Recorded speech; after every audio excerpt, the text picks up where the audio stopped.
Hello. Hello. Oh, can you bring up? Oh, I was hoping the chat could be here. Couldn't it not? Can it only be here? Click there. Pop out. Eh? Oh. Move it this way. This way?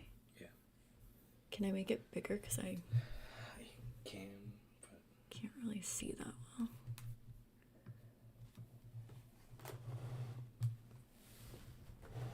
Hello, can you hear me?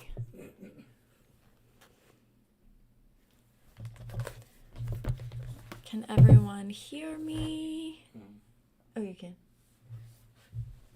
Is this okay?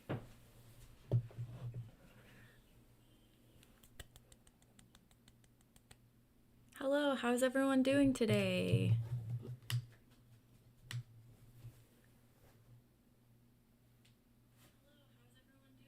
Oh, that lag is so weird. I always forget about that. Are you guys having a pleasant Sunday?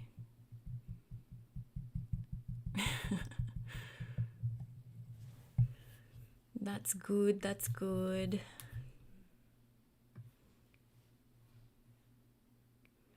I would ask where everyone's watching from, but last time I did one of these, I asked where people were watching from, and I couldn't pronounce Tucson, and that still haunts my dreams, so.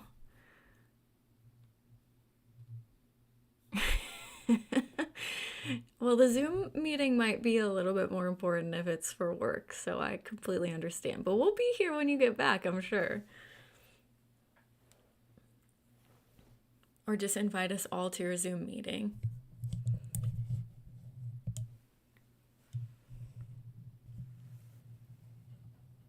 Ooh, Scotland. Okay, I think this is broken a little. My cat chewed on the cord to my microphone, so hopefully it works well. But we'll see. I know. Halloween went by so quick this year. It just came and went. Very strange.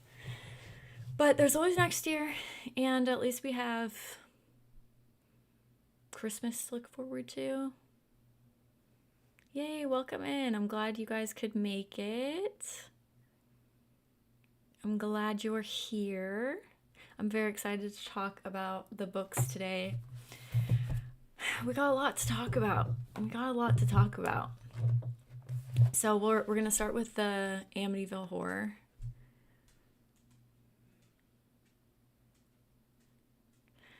Okay, yeah, so I'll see you next for our next book club. It probably won't be in December, it'll probably be in January, but I'll do if you guys want another one, I'll do what do you call that, poll on YouTube, and you guys can tell me which time works best for you. So I'm assuming you're in, actually I don't know where you are. Oh, that was the last one. Yeah, so you're probably in, I'm guessing, Europe or something. Yeah, I have a lot of feelings about the Amityville horror book. A lot to say about it. But yeah, so I'll put up a thing and then you guys can kind of vote. I'll probably switch the times around in the UK, yeah. So, because I don't know, it's so hard to accommodate everybody. So this time probably works best for everyone in Europe. And even in the US, some people, oh, sorry, Mosley, I just kicked my dog. And probably some people in the US if they want to, if they're just home on a Sunday. But my Australian people, it's like 5 o'clock in the morning over there. So I don't know. I just wish there was a good time for everybody, But we'll try to accommodate as many people as we can. But yeah, a lot to say about this guy. So I knew this one wasn't going to be like I knew oh no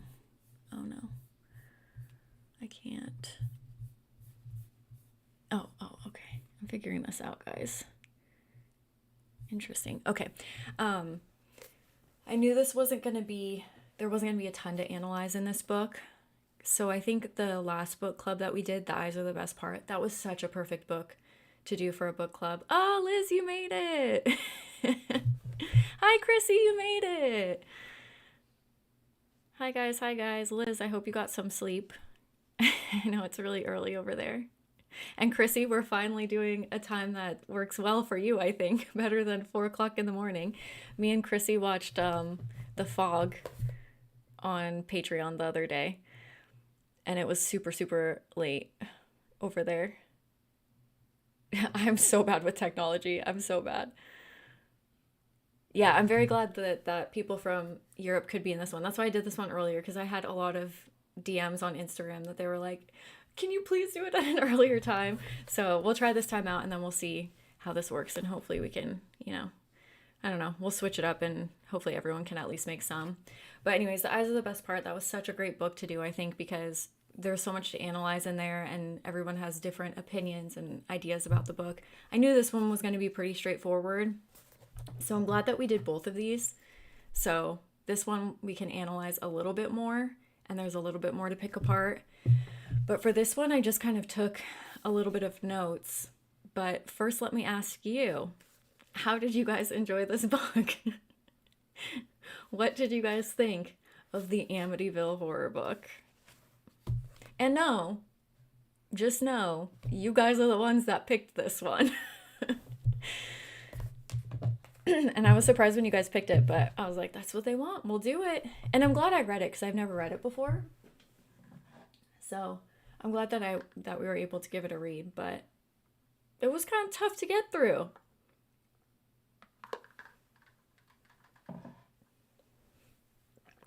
So, what are your thoughts? Just generally, did you enjoy the read, or was it not for you?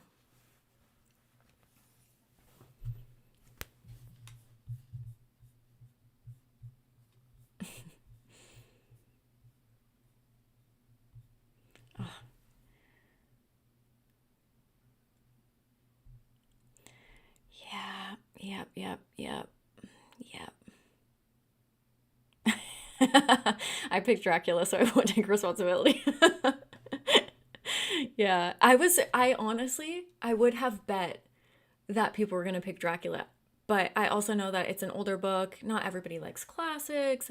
So I understand why that wasn't the pick, but that's really what I thought people were going to go for. Painting a helmet. What do you mean? Like just for fun? Good morning, good afternoon, good evening.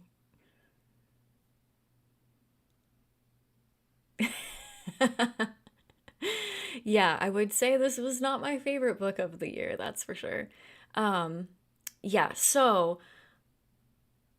I usually can at least find something that I like about a book. And I mean, you guys watch my reviews. I usually don't. Oh, you did end up DNFing it? You couldn't go back and finish it? I can understand why. I completely understand why. Oh no. Hold on, the chat is disconnected. I don't even know what that means. I don't understand. If my husband is watching this, can you please tell me what chat disconnected means? But the so I usually don't give horrible book reviews. Usually there's something that I can find that I enjoy about a book. This one, not so much. The writing was pretty bad. And I hold on, let me text my husband, 'cause I don't know why it says that the chat was disconnected.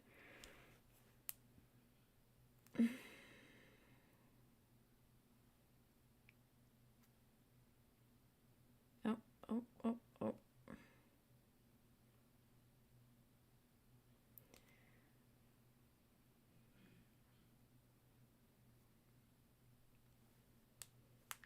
Sorry, I have to reach out to my IT guy in the other room.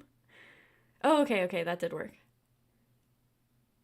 Okay, okay, it said that it was disconnected and now it's reconnected. Okay, we're good,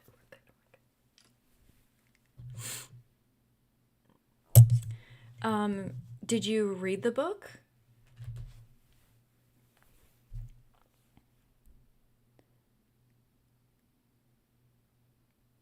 So the okay, I think we're good now. I think the chat's up and working. Oh, okay, okay. Yes. Okay, so for those of you who only read Carmilla who are just waiting around for the Amityville, yeah, it was written pretty bad. And this is the weird thing. I took your warning about the Amityville horror seriously and didn't read it. So here's the thing. I don't even think that this is like a comment on the writing ability of the writer, and this is what's so weird. Because the afterword is well written and it's written by the author. So I don't even think that he's a bad writer. I wonder if he just was trying to get this out as fast as possible. It was so unbelievably hokey. The use of exclamation points put this man in jail. It was ridiculous. Like, you'd get to a point where you would think, okay, this is getting kind of creepy. Maybe we're going to get an actual creepy scene. And then it would be like, and then she levitated, exclamation part. And then green slime was leaking from the walls, exclamation point. And then he woke up at 3 a.m. It was just so over the top. And where does it rank on the worst books you've ever read? I'm not going to lie. I'm not going to say it was the worst book I've ever read, but it was one of the least enjoyable books that I've ever read. And I just don't understand how you have the story handed to you. How do you mess it up this badly? So, like, people are saying, that they don't believe the story, and we'll get all to that afterwards. But even if the Lutz family did experience some paranormal activity in the house, it's so evidently clear that this book way exaggerated every single thing that happened in that house. I just don't understand how people ate this up. I don't understand. I mean, the 70s was a different time, but I just don't get how this was a best-selling book. I just don't get it. But cool to still read, obviously a piece of history and stuff. It's very cheesy, very cheesy. Yeah, that's a good word for it. Yeah, the IT guy, my husband. I thought he was watching, but he didn't come and help, so I don't think he's watching now. Last time I asked him, because he watched the first book club that we did, I was like, oh, was it okay? Because I was really nervous. I never did any live or anything before. And he was like, yeah, no, it was good. He's like, you say interesting a lot. And I just started cracking up. I'm like, yeah, that's the only word I know when it comes to book reviews, apparently.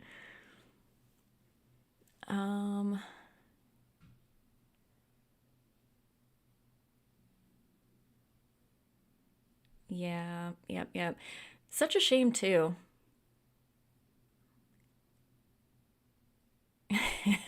No, exclamation points are needed in that situation. Yeah.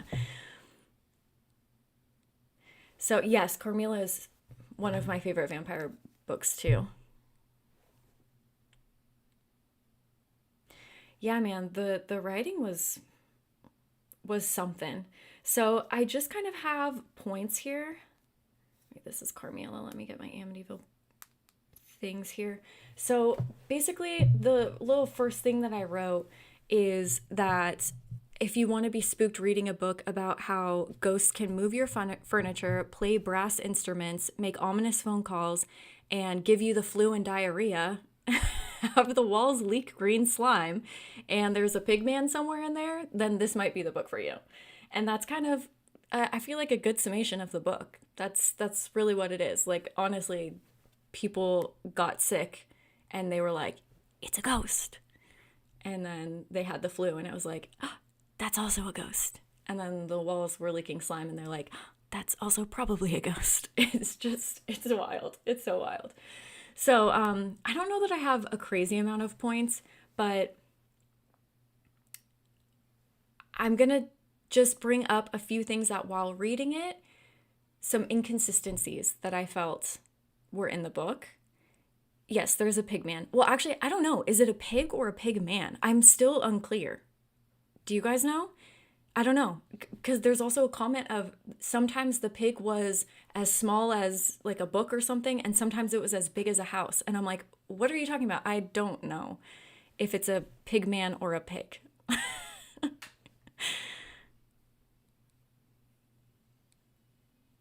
Oh, that's fun. That's fun. I can't paint at all, so that's impressive. Is it for you or for someone else? See, someone said it was a pig in the movie. So here's another thing. I've never seen the original Amityville Horror. I've only seen the Ryan Reynolds remake. So I think that for Patreon, I think we're going to have to watch both this coming week because I've never seen the original. And I didn't even know there was a pig in the movie because there's definitely not in the remake.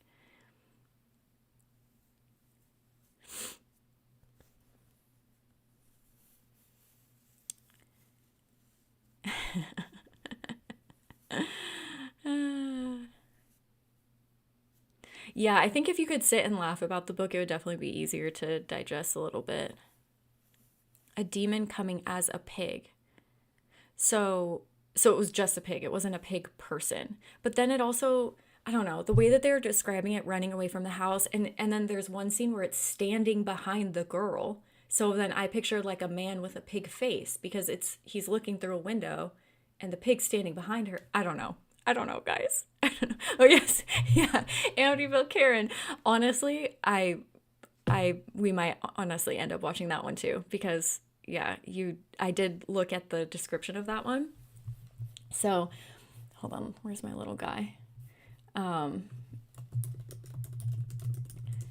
so on Patreon we were discussing the Amityville horror movies and then Amityville Karen was brought to my attention and the description, wait, where's the description of this storyline?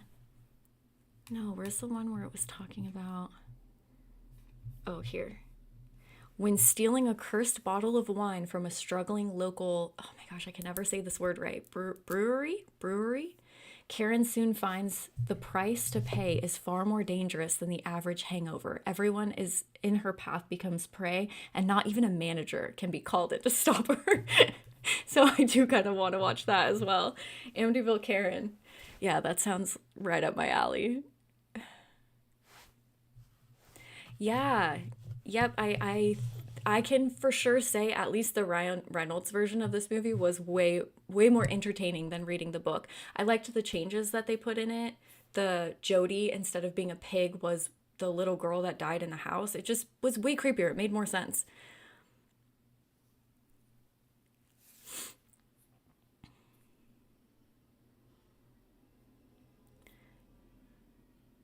The Oinkville horror.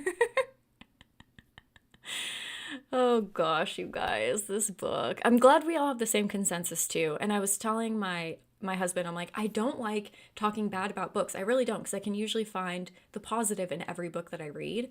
But with this one, I was like, oh, Jay, what are you doing to me? I haven't read Palinick books in a very long time, like a very, very long time. I read them a long time ago, but maybe in the new year I'll revisit them. Oh, you guys are funny. Okay, so the first thing that I found weird about this book was you have wait, was it the prologue? No, I don't think so.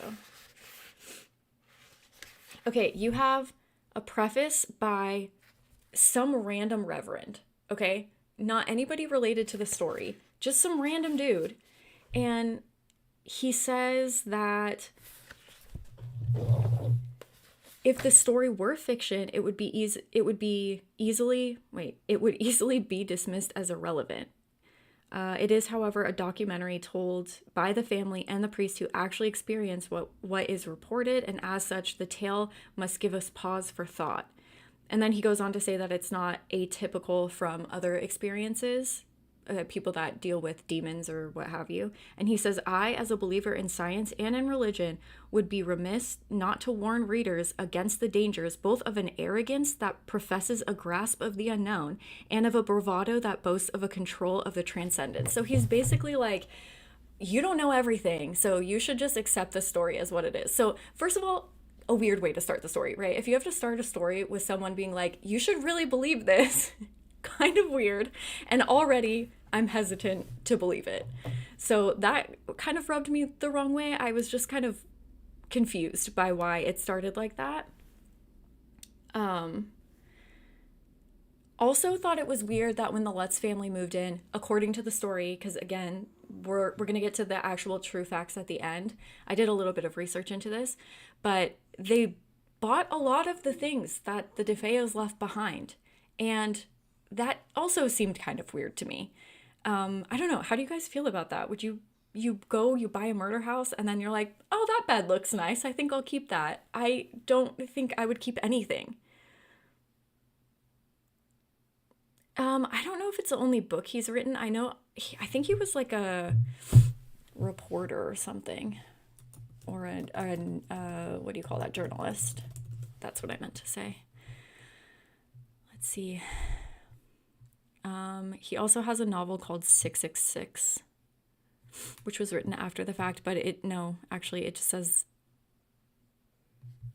here we go. Let's see if, oh no, he has oh no. No, yeah, I think he just has that and this 666 book. His other novel takes the reader into the world of evil that lies unsuspecting behind the door of an ordinary looking house. So basically the same thing, except for a fiction version, which I mean is what he wrote anyways, because I think we can all agree that even if this story did take place, on the very rare chance that it did, because there's a lot of contradiction to the story. Yeah, why did they pick him if he's not even a writer? He's just some journalist and they're like, hey, write this book. Maybe I gave him too much credit.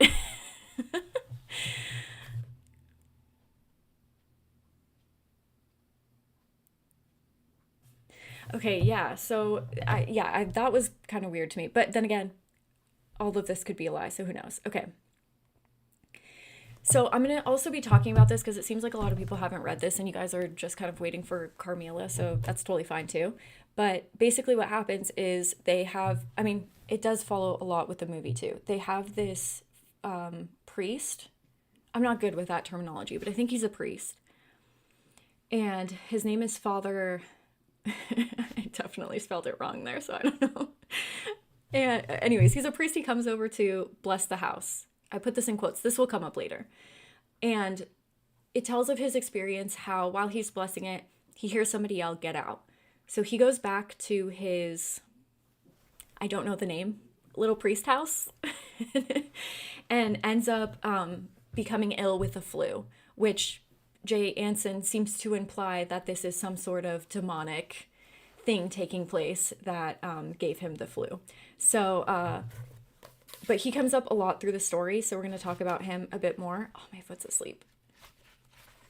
I just wrote, what the fuck, 29. What was I, what the fucking? Mosley, you good?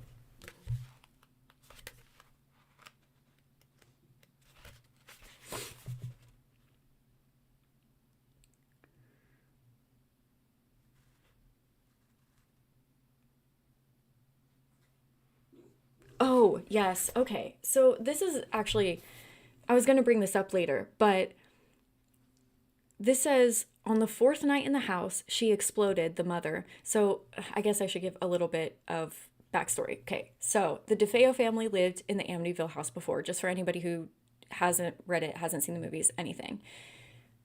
This part is true. The eldest son, who they call Butch in the research that I've done,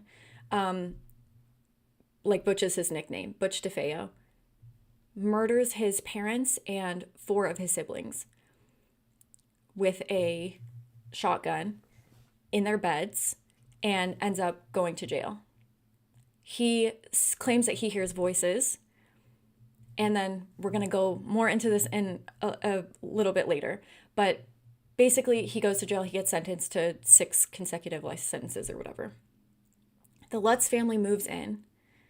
I believe it's the year after this happened.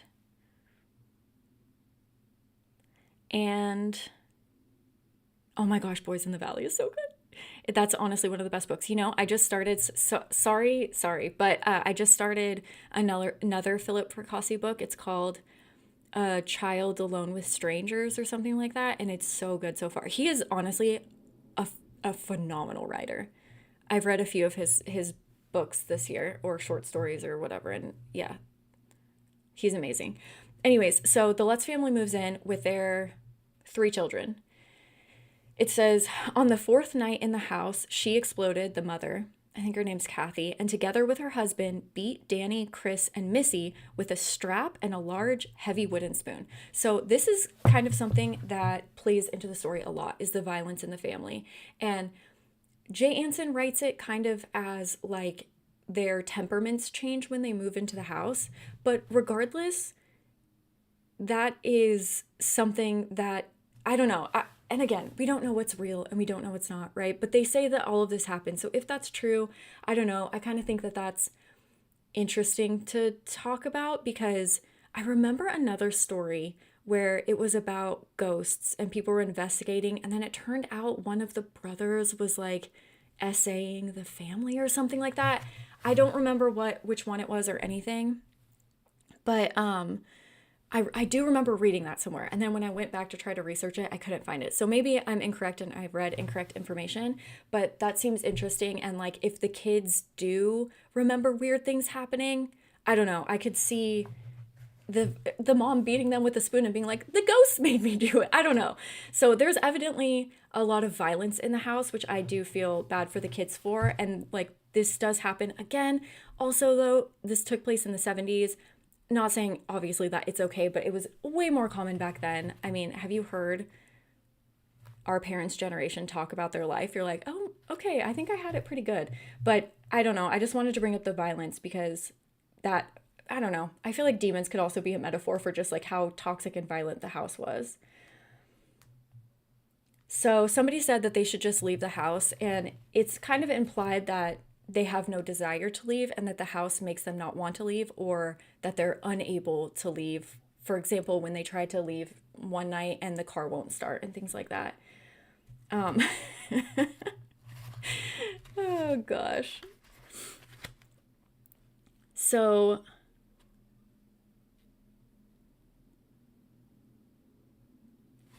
then there's this, I'm just going to kind of jump around, but there's this line, and it's talking about how this officer, I think he was going to check up on the house because the priest called in and kind of asked for a wellness check.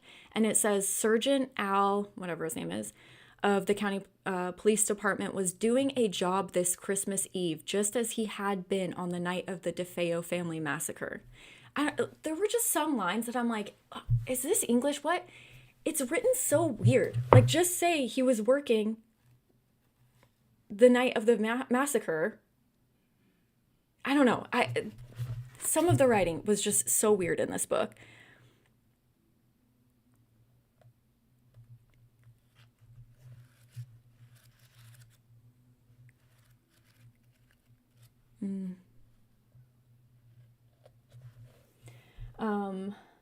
Okay. Okay, we also, I think, find evidence of a motive for, what was his name? Is it Ronald DeFeo? I'm just going to call him Butch because that's the kind of the nickname that everybody that I've researched called him, I think because he was a junior. But anyways, there's this, Mr. DeFeo must have known about the affair and informed his lawyer. So what it's saying here is that, oh yeah, that's another thing. Okay, I'm sorry, we're jumping back and forth. There's not really I mean, the story is just the Lutz living there and this ghostly activity kind of increasing more and more. So I'm sorry for jumping around so much. But when the lawyer found out that the mother was having an affair, again, take everything with a grain of salt because who knows what's real and what's not. But here, when it says Mr. DeFeo must have known of the affair, meaning like the parents were already dead by the time that he was in jail, so he must have been the one that told the lawyer that his mother was having an affair, right? So could this have potentially been motive enough for Ronnie to murder his whole family? Who knows? There's also some evidence that the insurance policies were part of his motive for killing his family, as well as him being on drugs and hearing voices, which he was supposedly taking LSD and heroin, and yeah, that those people hear voices. So you know what I mean? It's just so interesting that the lawyer, because the lawyer is the mastermind behind all of this, okay? His name is, don't remember, Weber. Something Weber? William Weber? There's another weird part, just going back really quick to the lawyer, that states that the Lutz family and the lawyer became friendly. It's just like very quickly mentioned in the book. I think it might be in like the preface or something, but it's just quickly mentioned. Oh, by the way, the Lutzes and DeFeo's lawyer met up and became friendly through mutual friends. Which, like, what are the odds that you move into a house and the person that murdered their family in the house that you just moved into is a lawyer and you become friends? Like, I'm sorry, there's no way. So the lawyer was kind of the mastermind behind all of this. What seems to have happened is that he was arguing that DeFeo was insane to get him off, or to get him, not the life sentences or whatever, and thought up the idea of this story of hearing ghosts or seeing ghosts and like the ghost telling him to do it, and then tried to use that as an excuse. And then I don't know if he thought that it would help maybe DeFeo in the long run after he was already convicted, if the book came out and more eyes were on it. I'm not sure what his motive for that was, but yeah, this whole thing is so weird. It's so weird. There's so much weird stuff we have to talk about. Okay.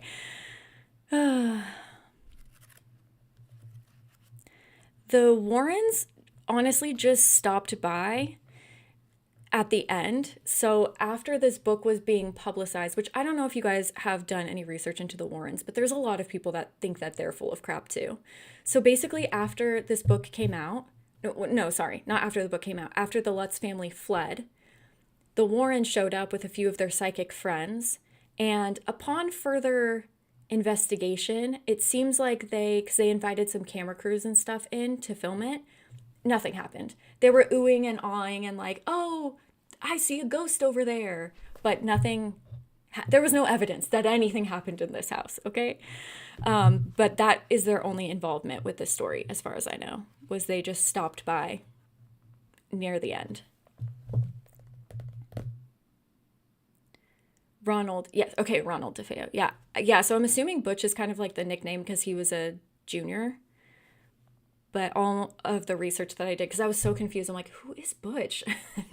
Yeah, it was him.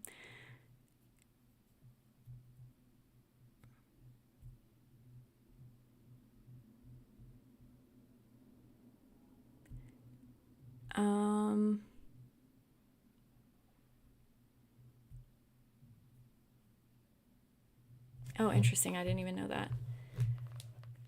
So, okay, so that was supposedly DeFeo's motive for the murder, potentially his mother's affair. I don't know, but it seems kind of weird that it was mentioned in this book. And then also money. It seemed like there was also money hidden throughout the house. Like that's mentioned in the book as well. So I don't know, man.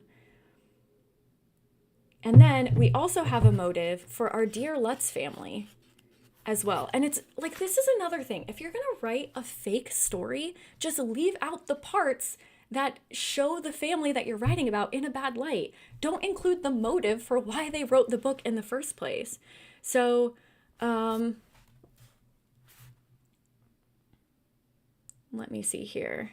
Oh, yeah. Okay. So this was still the DeFeo thing. It said that there was a $200,000 life insurance policy on his parents, which might not seem like that much, but the Lutzes bought the house for $80,000. And it was, I think, a 5 or 6 bedroom house on a lake with a boathouse.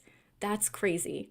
That's crazy. If that's crazy just in the amount of time. Oh my gosh, if I told you what we paid for our freaking teeny tiny little townhouse in California, the Lutzes would have a heart attack.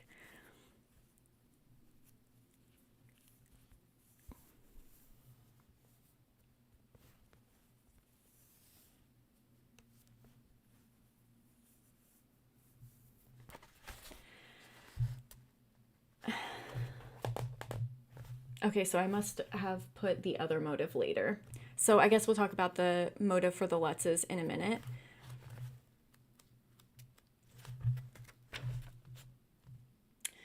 Oh man. So, same with the story.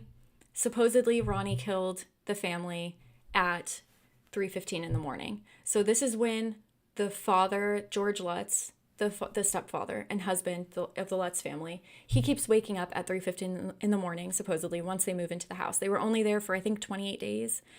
And then the wife starts having dreams, and the book says this, that nobody could know about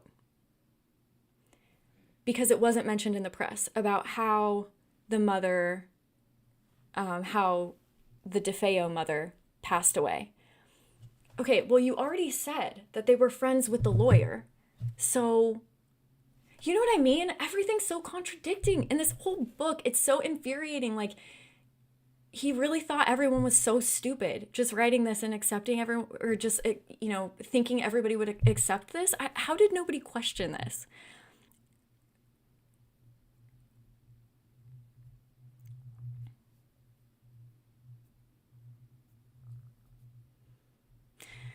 Yeah, who knows? Maybe he knew that it was a money grab. I think I might have a quote from him later, the author, but I don't think he ever blatantly came out and said it was a lie. Oh yes, what he ended up saying was, all I know is that the Lutzes believed what they told me to be true. Like they believed it to be true. That's kind of all he said about it. Yeah, wow. Okay. So I found a lot of inconsistencies like that. Things that could be easily disproven, right? Like, for example, they state that where Amityville was a place where Native Americans, a group Native, I don't want to pronounce it incorrectly, but then natives in that area used the land to enclose their sick, mad, and dying. And they were just trapped there until they died of exposure. There's also, I guess we'll get to that later because I can't remember. Oh yeah, right here. There's also mention of a John Ketchum who was forced out of Salem, Massachusetts for practicing witchcraft and ended up residing within 500 feet of where George lived now. So these are the alleged reasons why the house is haunted, why DeFeo did what he did, and why the Lutz family fled, okay? So all of these things I'm reading, and I'm like, this is easily proven stuff. Maybe not in the 70s, sure, I'll give him that. But nowadays, you could just research it and look it up. And again, I'll give you the real information once we're done with the book. And then we have the motive for George to want to do this. Like, this is what I'm saying. It's so weird. Okay, so It says that George was beginning to choke with the pressures of mounting bills for the house he had just taken on and for his office, where he would shortly have a very a very serious payroll deficit. All the cash that he and Kathy had saved had gone towards the expense of closing, an old fuel bill, and paying off the boats and motorcycles. And now the latest blow, the investigation of his books and tax returns by the IRS. Small wonder that George dreamed of a simple magical solution. Okay, so imagine this. You're George and Kathy Lutz. You're the sole provider for your wife and her 3 children. You just buy this big, beautiful house for a good deal. It was, a good deal even back then. But you're drowning in bills. You can't pay the payroll for your own company. And the IRS now wants to investigate into your business. So he's so stressed. Then you have, I think his name's William Weber. I could be wrong. But you have DeFeo's lawyer who approaches you and says, I can make you some money. Come on. That's all the motive you need. I mean, case closed right there. I have a lot more of information to give you, but I think that it's pretty obvious that this was all faked. The Lutz family kids are still alive. 2 of them, the boys, were both in Amityville documentaries where they spoke of their experiences and still maintain that, it seems still maintain. I didn't watch the documentaries, but I think they still maintain that it is true. But think about it. This has been the cash cow of your family for your whole life. Why would you deny it now that you're older, I think the daughter is the only one that hasn't come out and spoken about anything.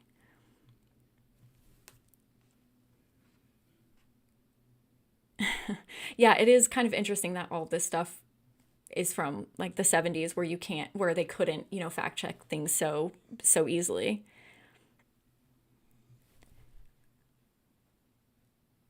Absolutely. Yeah, the violence in the story, I think, yeah, that's so interesting. And I wonder what the kids actually experienced. And I wonder if they actually do remember, because I'm not saying that they're liars at all. Like maybe they do remember weird things happening. Who knows? Who knows what the parents did, especially after they concocted this plan with DeFeo's lawyer? Like who knows what they did to make it seem like it was haunted? I don't know. I'm not here to call anybody a liar. And if they did experience stuff, that sucks, but the book just makes it so unbelievable that it's hard to believe anything.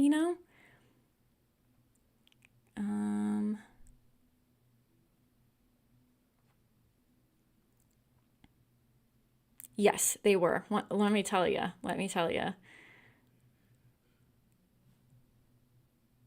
Yeah, and that's so interesting too, how, because yeah, you were saying the 70s horror and the Vietnam War and stuff. It's so interesting how things that happen in society affect horror.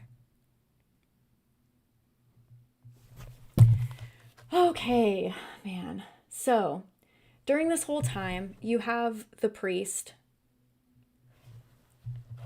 He's back at is it called a rectory? I don't know. He's back at his little priest house.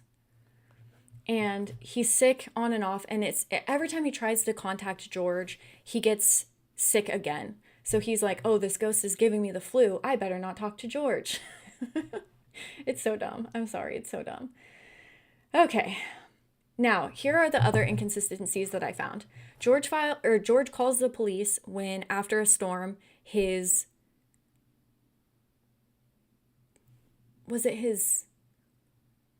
garage door was damaged. So, where's the police report? Okay, that's one thing. Evidence of the Native Americans living on that land. They said that there's a well or cistern in the basement. And then I was even like, I'm looking at it through a modern lens, so I know that that's also kind of stupid, but they also had a locksmith called to repair the front door that was ripped off its hinges, this giant door, which, by the way, if you do research, it was a freaking, like one of those little flimsy ass doors and it came off in the wind. It's so dramatic. All of this is so dramatic. And then window repair guys supposedly came in and fixed windows that had broken throughout the house. So like there are so many things that people could have investigated during this time that I'm like, it's just, I don't know why you would write a book where it would be so easily proved otherwise, you know? Just weird. All this stuff is so weird. So now let's get to the weird stuff that's happening in the house. So I told you a little bit of it, right? Green slime coming from the walls. There's the toilets turn black, the inside of the toilets. Ooh. George often hears a marching band downstairs. How is this a ghost? I don't know. You do, honestly, like you were saying, you have to look at this from, like, and laugh, because it's just so silly. It's just so silly. The wife floats off of the bed. She also turns old at one point. Like, the husband's looking at her and she just looks like a 100-year-old woman at one point. Statues move. A demonic face is etched in the soot of the fireplace. Woo! Like, it's just so ridiculous. I'm sorry. Yes, the Amityville house was recently bought and refurnished and then sold for over $1 million. Which I feel like, honestly, that's not even that crazy. I mean, I don't know anything about Amityville, like where this is. I know they call it a sleepy town, but $1 million for a 6-bedroom house. Also, I'm talking about from the perspective of someone who lives in California, but for a 6-bedroom house that's as infamous as that is, I mean, you could turn that into a hotel. You can make so much money off of that house. I feel like that's not even that crazy.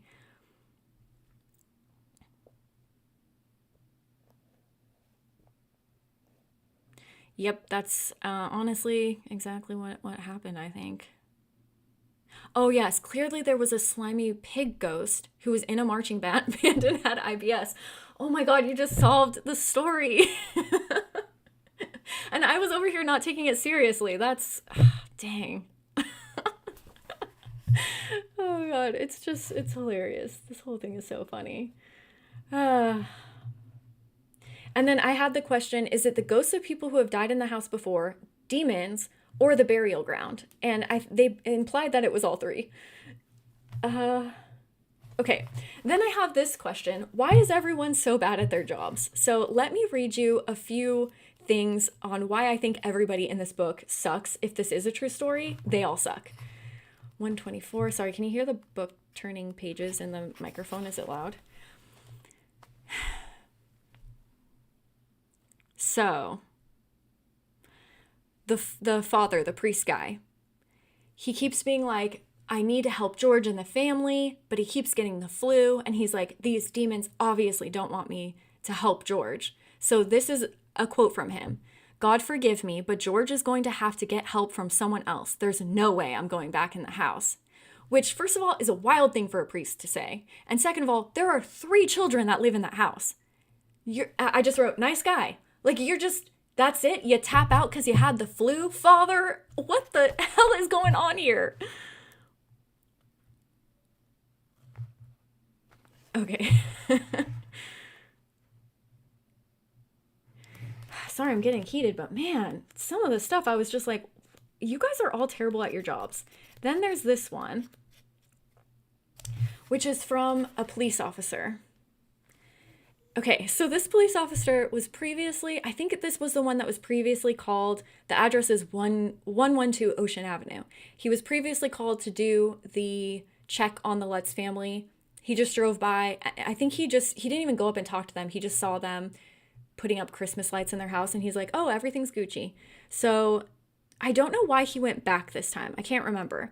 But he was off duty, and he was passing down Ocean Avenue, and the astonishing sight of a madman tearing around 1112, opening windows in the dead of winter, had caused him to break his cruiser. So this is a police officer, okay? He is a sergeant. Sergeant.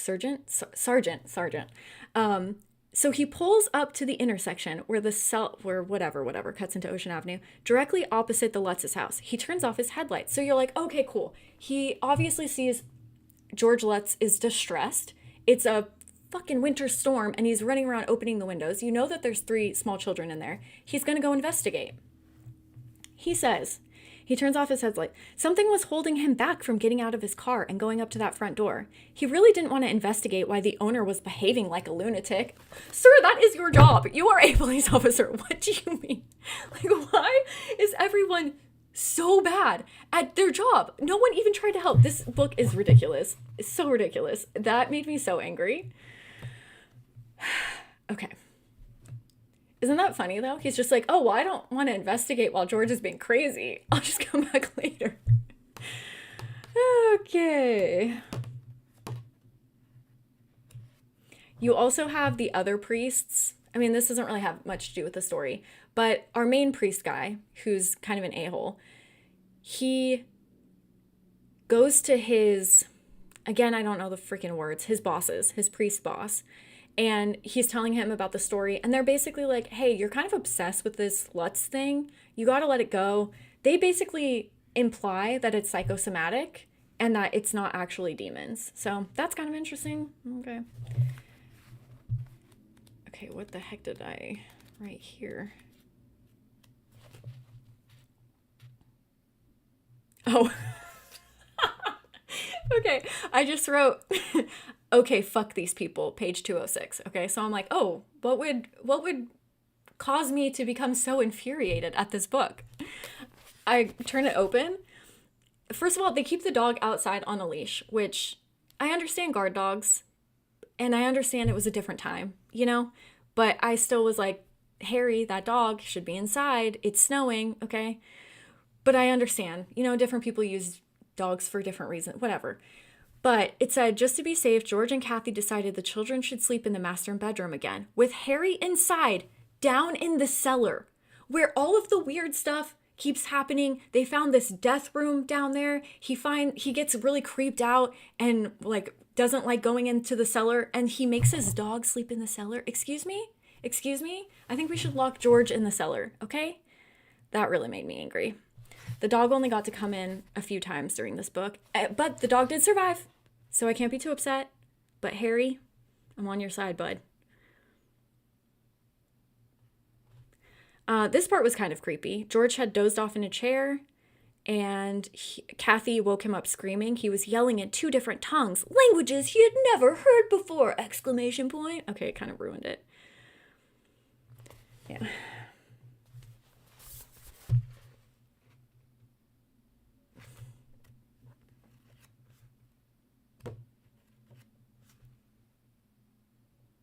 Man, I don't know what I wrote there, what that meant.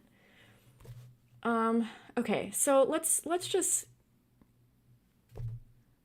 get on to what actually happened, because this book is just, yes, save the dogs, all the dogs. So basically what happens, sorry for the people that I know I didn't do a good job of summarizing the story, but basically it's just George acting erratic most of the time. He keeps feeling really, really cold, and so he keeps running the furnace, and so there were some similarities to the movie too, and that's one of them. He couldn't keep warm. So he keeps running the furnace and the fireplace constantly to the point where it's like 80 degrees in the house, and then at some points it gets like overwhelmingly hot, so he has to go and open all the windows, and then sometimes it's freezing, and so he keeps lighting the fireplace. Did I leave anything out, guys, of the ghost kind of stuff?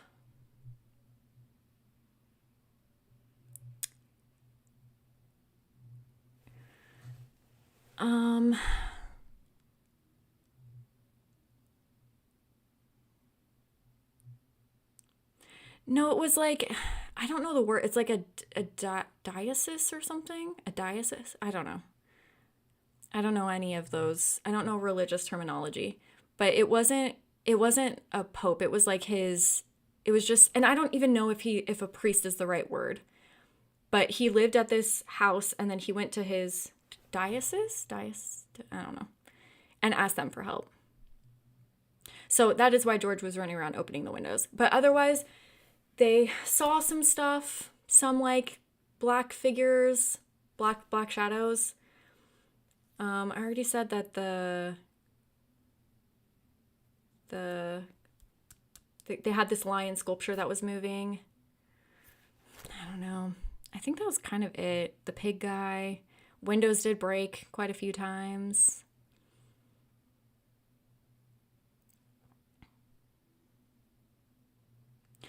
Honestly, that is a great point. That the book is so incoherent because he's trying to be like, it was demons. No, it was a haunting.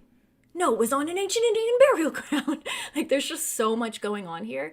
And that's the thing I think that makes the book so hokey is every single night it gets more and more intense. And so they were only there for like, I think 20 something days. I can't remember now. So, yes, I do think that that was part of the issue with the narrative. I also think that he was just trying to pump this out and try to make money as quickly as possible. No, George did not try to kill the kids. So the only things really that were like the movie was that he did yell at the kids, but the mom did too and beat him with a spoon. He was drawn to the boathouse, and he did awake at 3:15 in the morning. Those are kind of the only things. Oh, okay. I did have this in my notes. The ghost coming from wells. Let me find it. Hold on, because I did write why that was relevant. Wells relevance 149.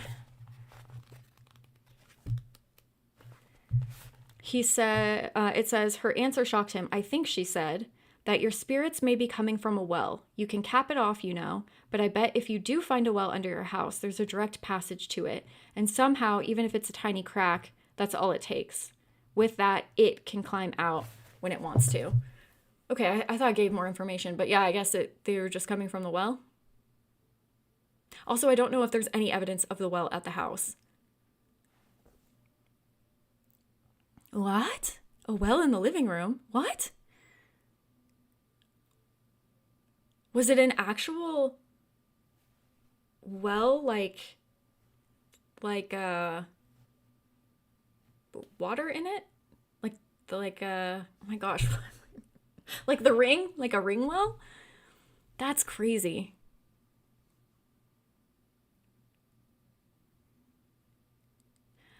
I don't see comments posted and deleted. It's not saying that on my end. Oh yes, the flies too. Yeah, there were sometimes when they opened a room, there were flies in it. Oh, illustrations. I didn't have illustrations in my copy. That's cool. The only illustrations I got was the layout of the house, which I just saw, now I can't find. That's it, just kind of like a blueprint of the house.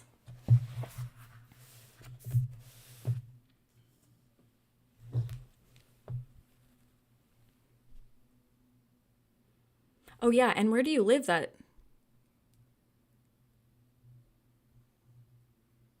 is so interesting. Where do you live with a well in the house? Huh.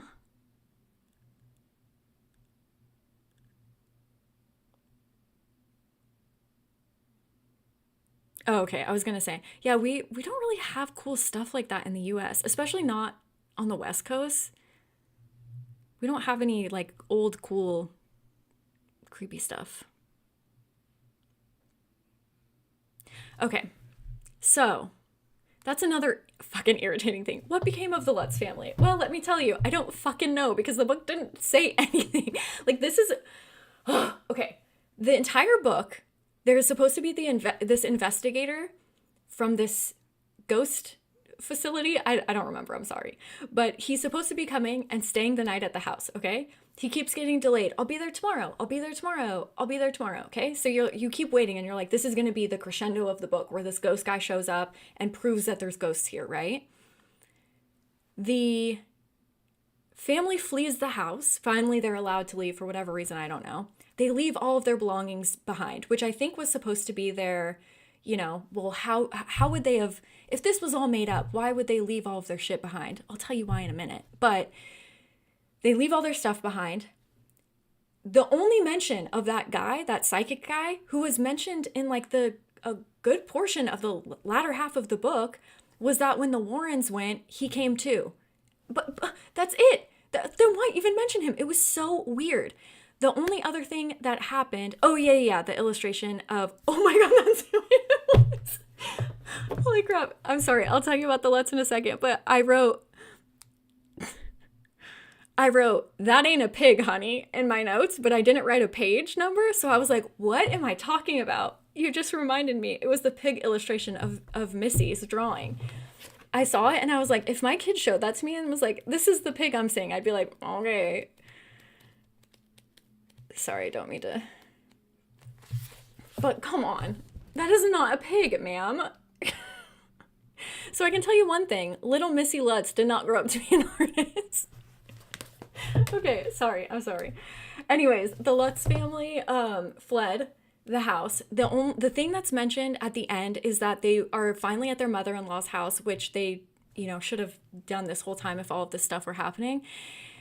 And they're finally allowed to leave, whatever. They're sleeping there. You know what? Maybe I should just read it.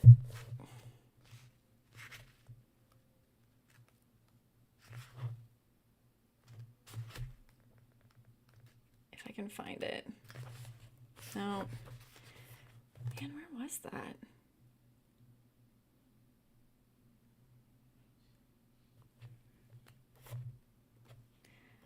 Oh, here maybe?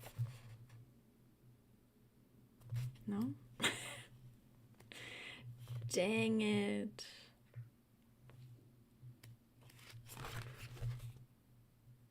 Oh, okay, yeah. Okay, so they're sleeping at their mother-in-law's house. They fled the house. They're excited. They're laying in bed.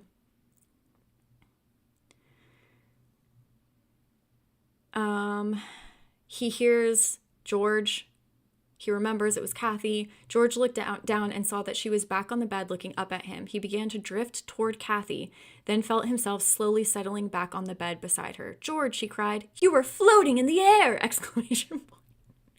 Kathy grabbed his arm and pulled him off the bed. "Come on!" Exclamation point, she shouted. "We've got to get out of this room!" Exclamation point. As though he were sleepwalking, George followed his wife.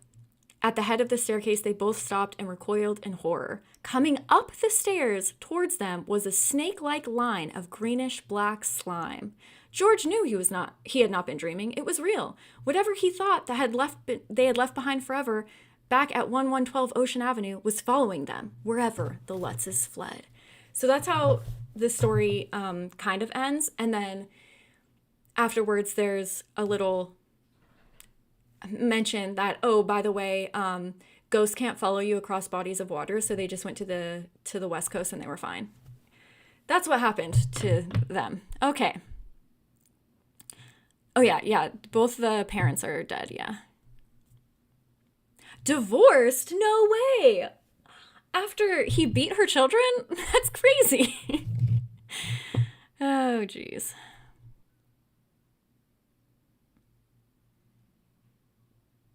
It is so bad it's funny. Absolutely, yeah, that's a good. And that's the thing is, I'm not trying to undermine if these people actually went through, like if there were ghosts or they actually went through violence at the house or whatever. I'm not trying to undermine their experience at all. But the book, like Jay Anson did such a disservice with this book that you have to laugh at it. It's ridiculous.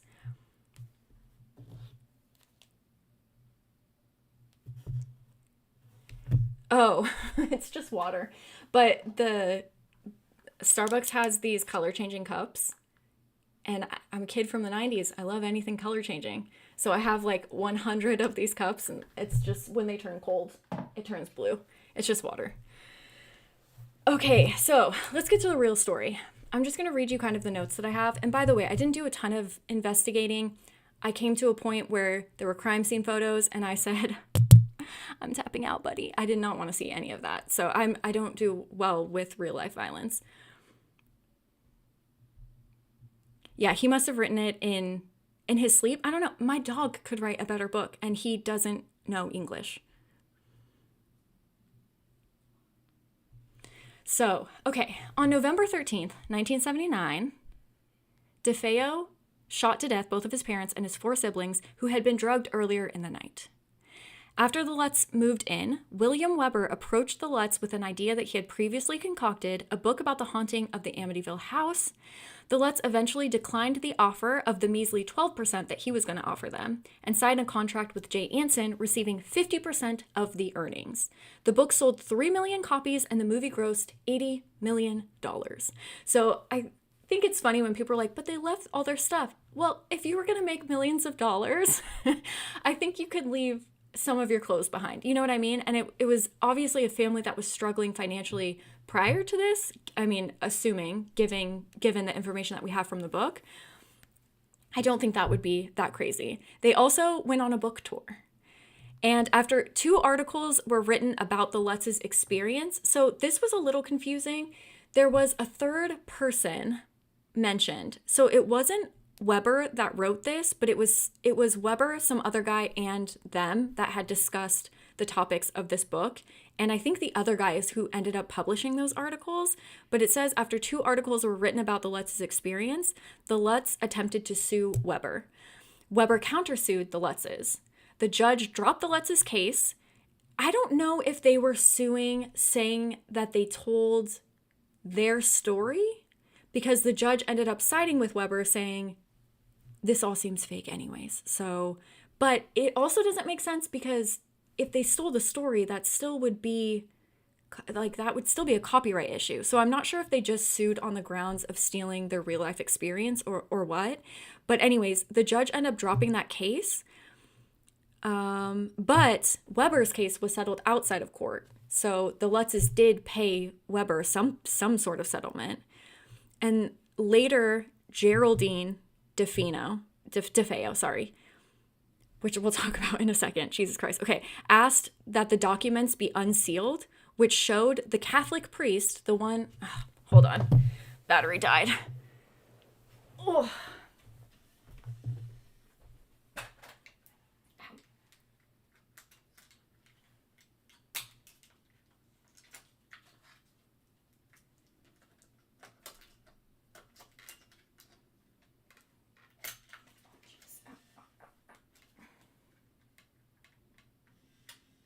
Too close. Okay. Sorry. Welcome back.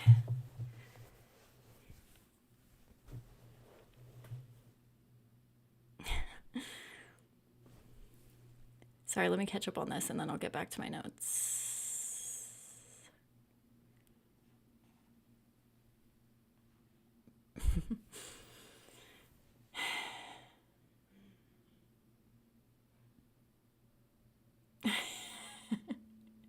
Oh, yeah, for sure. Yeah, I would not have stayed. But the ghost made them. The ghost gave them diarrhea and made them stay in the house. What do you mean? Oh gosh, it's so silly. Anyways, so they settled outside of court for an undisclosed amount. However, Geraldine DeFeo asked that the documents be unsealed. So when the documents were unsealed, it showed that the Catholic priest in the book, the one that visited the house, was told to get out and then got the flu and blamed it on demons, under oath stated that it was all a hoax. Weber went on to say, I know this book is a hoax. We created the horror story over many bottles of wine. So it was all the idea of Weber, which I think is actually pretty smart if you think about it. If he were trying to use this as a basis to get DeFeo off, and he had already been convicted of 6 life sentences, you know, what could you lose? And to make money off of it. And yeah, I guess he ended up not making money off of it because they kind of stole his idea and ran with it to someone else. But he got paid some undisclosed amount. Oops. Oh no. What did I do? I just deleted all of my notes. Can I undo that? Oh no, does anybody know, can I undo my deleted notes on the Notes app on iPhone? Even, oh my gosh, you guys, the demons did it. How do delete Notes app notes? Please, AI, help me. Tap and hold the note you want to delete. No, I want to undelete.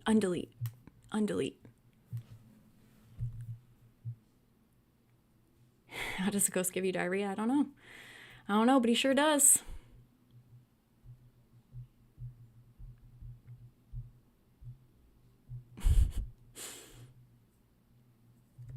There's also some suggestion that the priest didn't even enter the house.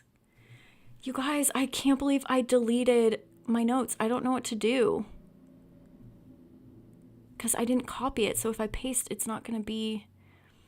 I am such a dumb idiot. I don't know what to do. Oh my gosh. It's just telling me how to delete it, but how do I undelete it?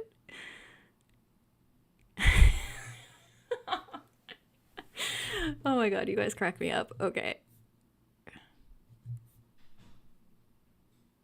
Delete and recover notes. No, on iCloud. I don't have iCloud. Oh, Reddit. Help me, Reddit. My iPhone just deleted my notes. Okay. I don't have the iCloud though. Is this why people use iCloud? Dang it.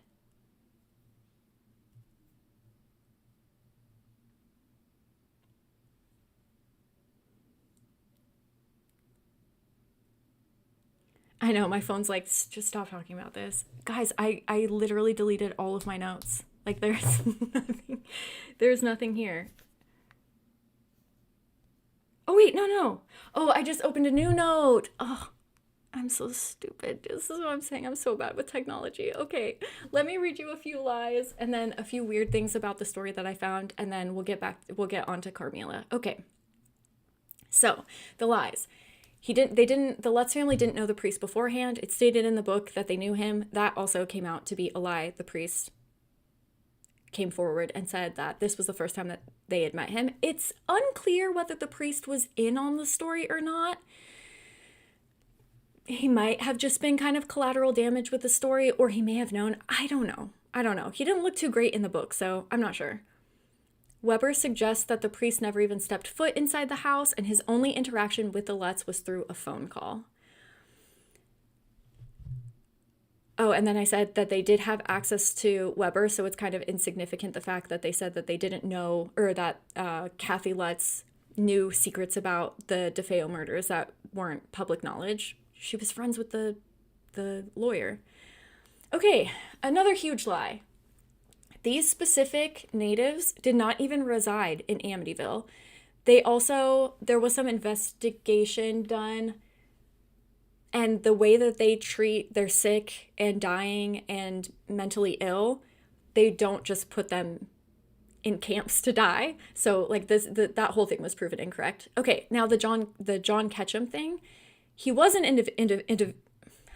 he was an individual who lived near Amityville. However, there's no indication that he practiced witchcraft or black magic. He worked for the government. He was like a representative for the government. So everything is a lie. Now, this is just a few weird things that I found. There are...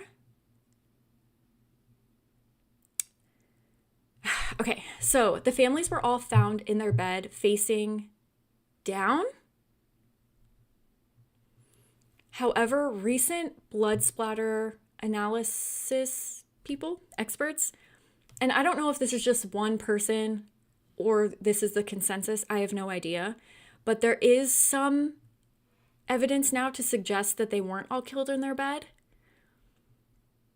The DeFeos, okay, so Butch DeFeo, the one that killed his family, had a wife. Didn't know that. Her name is... I think her name's Geraldine, and she's the one that wanted the files reopened again. She also has a child, she has a child with Butch DeFeo. So why he wasn't living with them and why he was living with his parents at the time, I don't know. But they were married and they did have a child together. His wife divorced him after the murders and then remarried him again in the 80s. What? What? Like, I'm not trying to, question anybody, but no other option besides a guy who murdered his whole family? I don't know. I just thought that was so weird. And the last thing that I found was that no neighbors heard the gunshots, which is weird. So there are definitely weird things around this story, minus the hokey ghost stuff that do seem weird. And we'll never know. DeFeo died in prison just a few years back, I think like 2021. So yeah, he had been in prison his life. I think he was in his 20s when he committed the murders, which is just wild. And the one last thing that I have written here is that he was actually beaten by the police department into admitting his crimes. And when the police officers were questioned about this, they were like, yeah, he killed his family. Of course we beat him. And that precinct had a 90% success rate on people admitting to the crimes that they committed because they just beat the crap out of them. Completely unethical, but I don't think that there's any room to suggest that anybody committed the murders besides Butch DeFeo. So there you have it. The lies of the Amityville Horror. What do you guys think?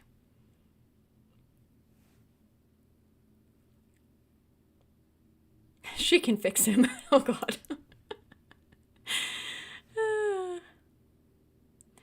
To be honest, I wanted to read this because I thought that I would do like maybe a movie versus book. I had heard a lot about the Warrens and kind of wanted to do a video with all of the criticism that they've received.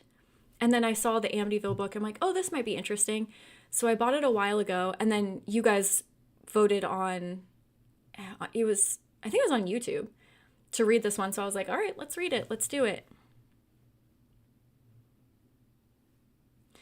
Yeah. At least you don't remarry a murderer. Isn't that crazy? Isn't that all just the weirdest thing? And so what would have been probably more interesting is the story of the actual killings.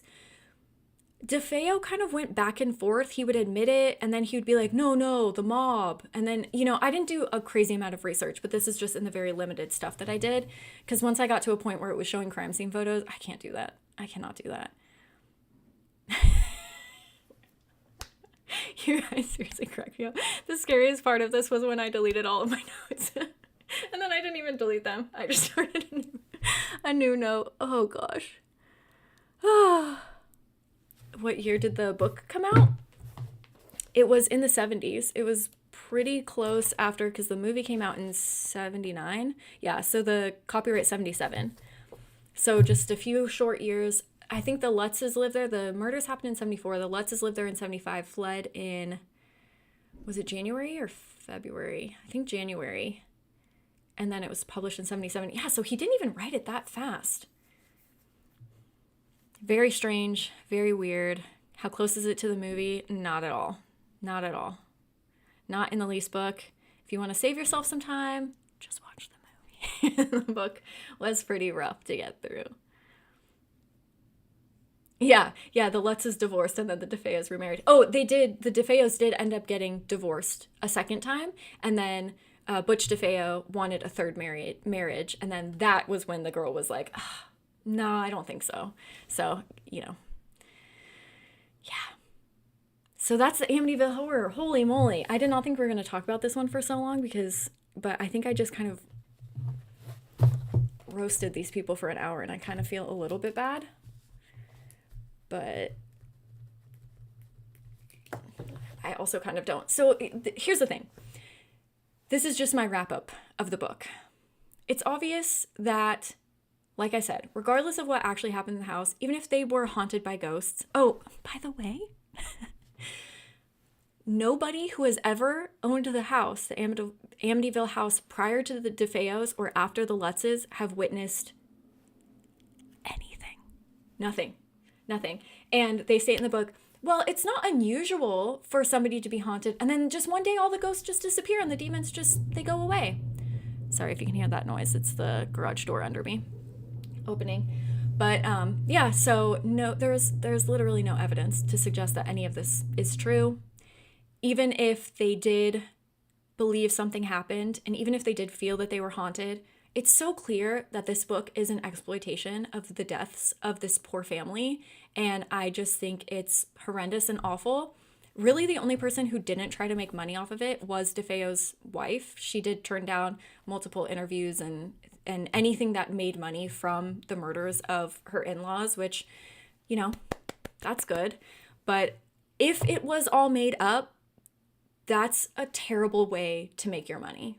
And I just feel like that's kind of gross. Because the murders were real. They did happen. And that poor family, they were children. Children, you know? He murdered his 4 siblings. It's just awful. All of it is awful. So that's kind of my wrap up of how I feel about that one. What do you guys think? Did you enjoy this read? Here, let's do a poll. Wait, how do I get my little guy over here? Okay. I'm learning. Let's start a poll. Ask a question. Oh my gosh, can I type? Amityville horror. Oh my gosh.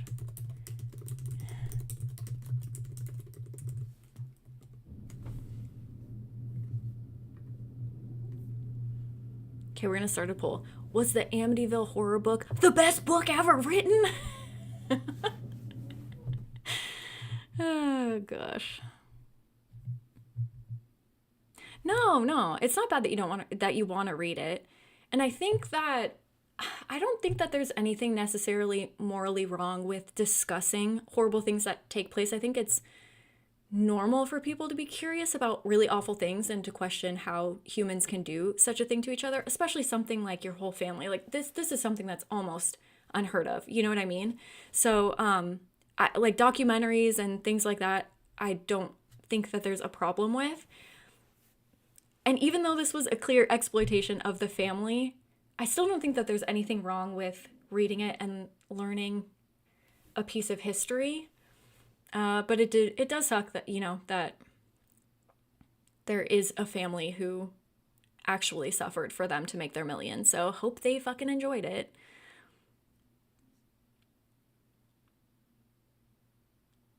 Yeah, hopefully I'm not too big of an ass, but also I think they kind of deserved it, so I don't know. Mixed feelings, you know, but there were children involved. Like how do you just consciously having children do that, you know? Anyways, let's talk about Carmilla now because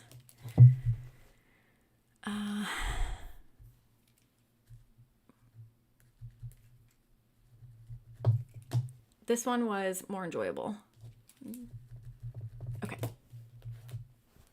Carmilla.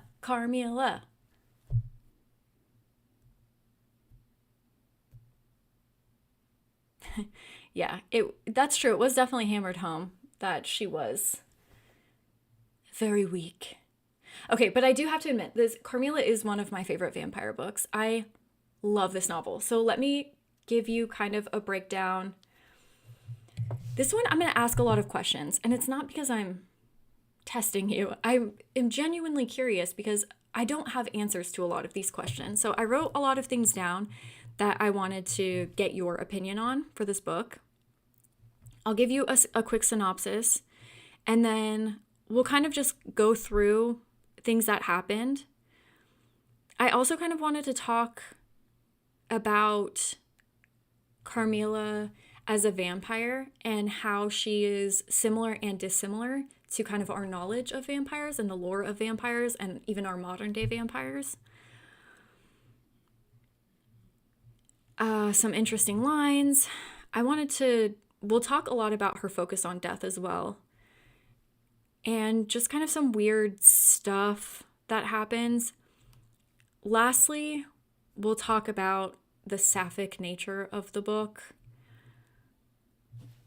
because I have a lot of opinions and thoughts on that as well.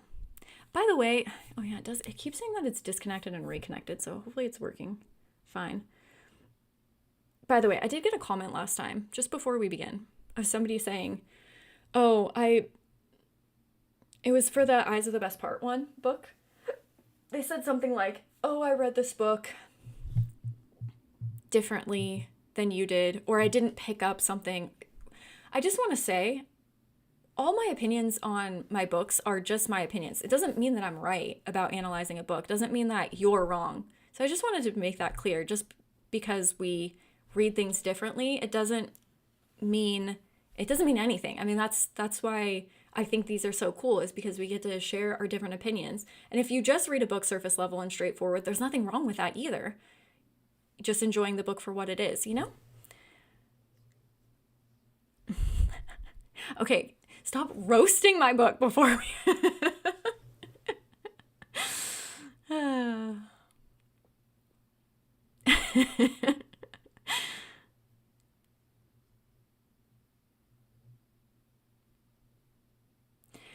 yeah, okay.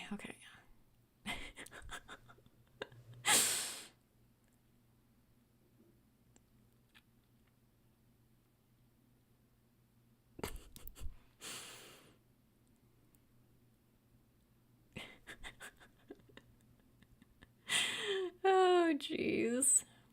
Oh, a favorite vampire movie. I gotta be honest with you guys. I was not a big monster person.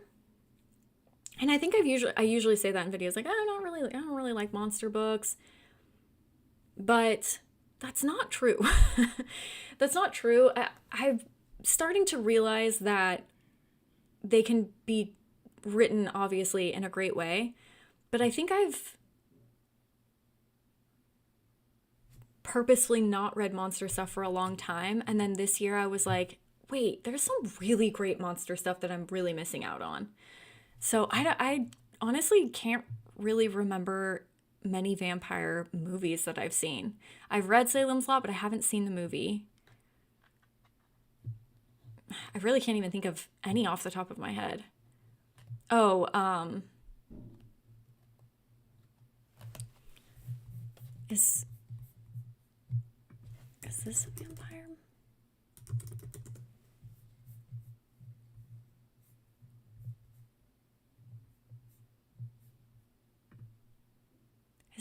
Is Fright Night about vampires? Or are those something else?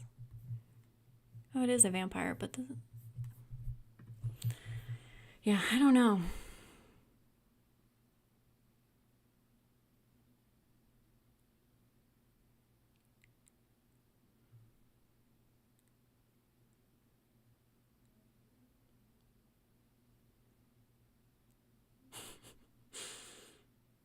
You guys are funny. No, I can. Oh, let me stop this poll. Oh my gosh, 88% of you? Really? I thought this would be 100%. Somebody voted that this is the best book ever? Where did the poll go? Oh, here we go. Wow. Well, I hope that you weren't joking, and I hope you did enjoy it. I mean, I hope everyone did enjoy that, even if it was laughing at it, you know? It's funny. Oh, Lost Boys. I haven't seen that in a long time. I've never seen Blade. Yeah. I gotta be honest with you, and I'm gonna be in the minority here, and you guys are all gonna cancel me. I didn't like watching Interview with a Vampire. I apologize. I did not like that movie. I've never seen Underworld. Like, this is what I'm saying. I've never seen any of these.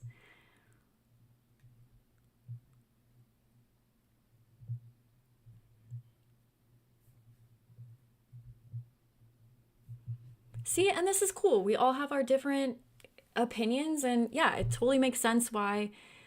I mean, this book is from the 1800s. Yeah, I totally get why some people, it wouldn't be for everybody, you know? And yeah, you're right. There is a lot of repetitive nature, especially in the description of the vampires and how they feel and stuff. And like, you didn't enjoy Frankenstein. It's just, literature is subjective and nobody's wrong about it.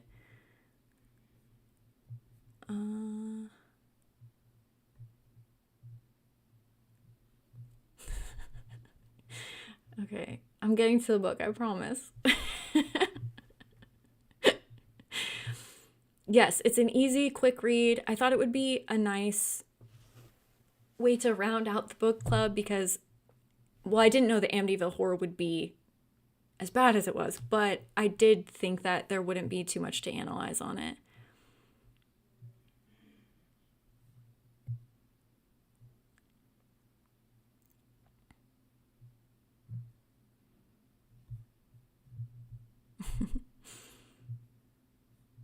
I don't think I've ever seen Queen of the Damned. Wasn't that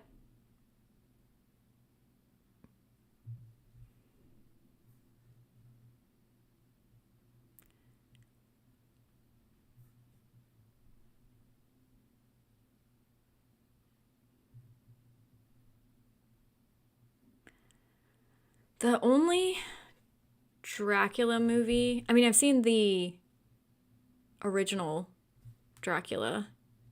I've seen like older black and white Dracula movies, but I've never seen any of these modern ones.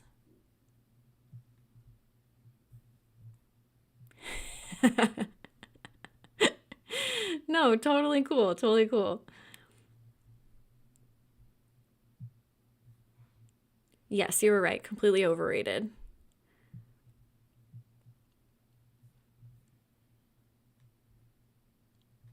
I tried to start The Witching Hour, which, I mean, it's not vampires, but it's an Anne Rice book. And I was like, oh, this is going to take me 3 years to finish. So I put it down while I was reading my Halloween stuff. But I mean, I enjoyed it. It was interesting, but it's so huge. Oh, I have seen 30 Days of Night. I have seen that one.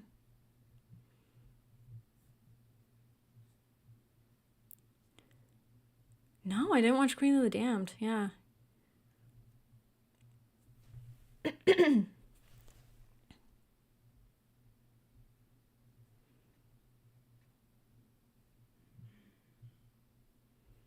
Yeah, I haven't seen any of these.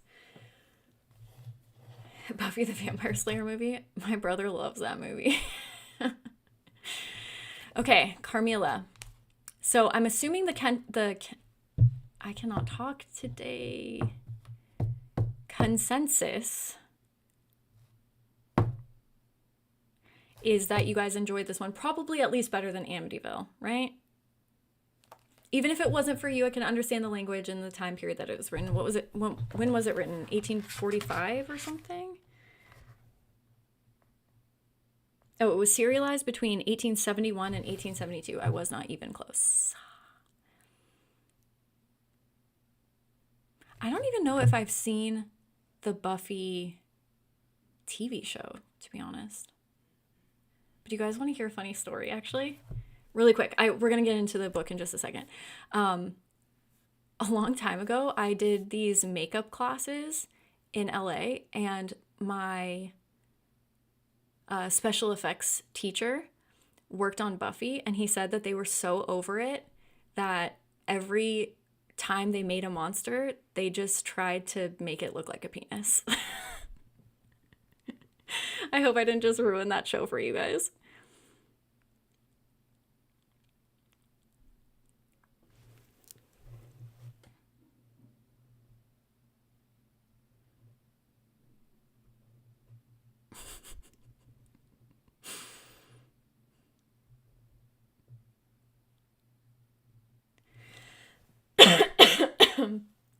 So that's kind of one issue that I had with this book cover.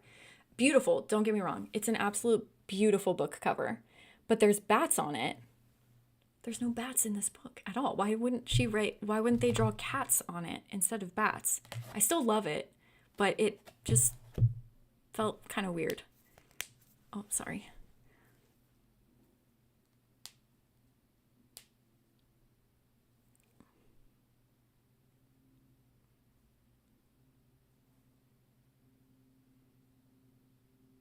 Yeah, it's a quick little short one, and there are some kind of creepy scenes in it, I feel like.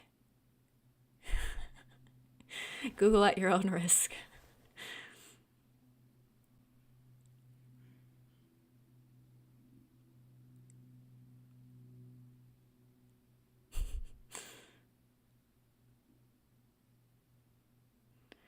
I have a lot of opinions on the sapphic nature of this book. I see it a bit differently. But let's get to the story. Okay. Now I have to redo. Okay, 26. Jeez. I'm sorry. I'm sorry. I'm sorry.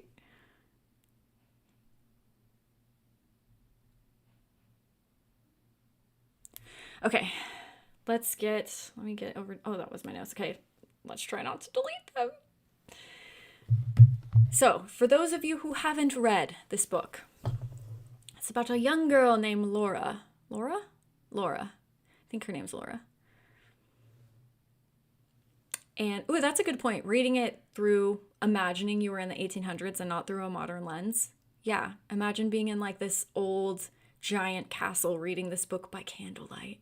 That's nice. I like that. Okay, so Laura, she is 6 or 7 years old. She's in her bed and she wakes up from a dream to see a woman standing near her. She feels like a comfort from this person. So this person gets into bed and holds her, and then she feels like she's been bitten. Oh, she was bitten by a solemn but pretty face. Then her maids come in and realize that there's a warm spot on the bed, which is pretty interesting kind of in itself. Oops. Then, super quick synopsis, and then we'll get into the details. When she's older, she's supposed to have a friend coming and visiting her. She lives in this castle, kind of secluded, with just her father and some servants and maids and stuff. The closest neighborhood, I think, is just a few miles away, but her closest neighbor that they are friendly with, or that I guess maybe is on the same like kind of financial scale that they are, is 20 miles away. That neighbor was supposed to come and visit her and stay with her because Laura's quite lonely. She just lives in a castle by herself. She ends up learning that the niece of the guy that lives 20 miles away dies. And so she's super distraught because she was like, well, she was going to come visit me and now she had to go and die? That's lame. Then there is these, what are these called, guys? Like, oh my God. Why do you guys watch this?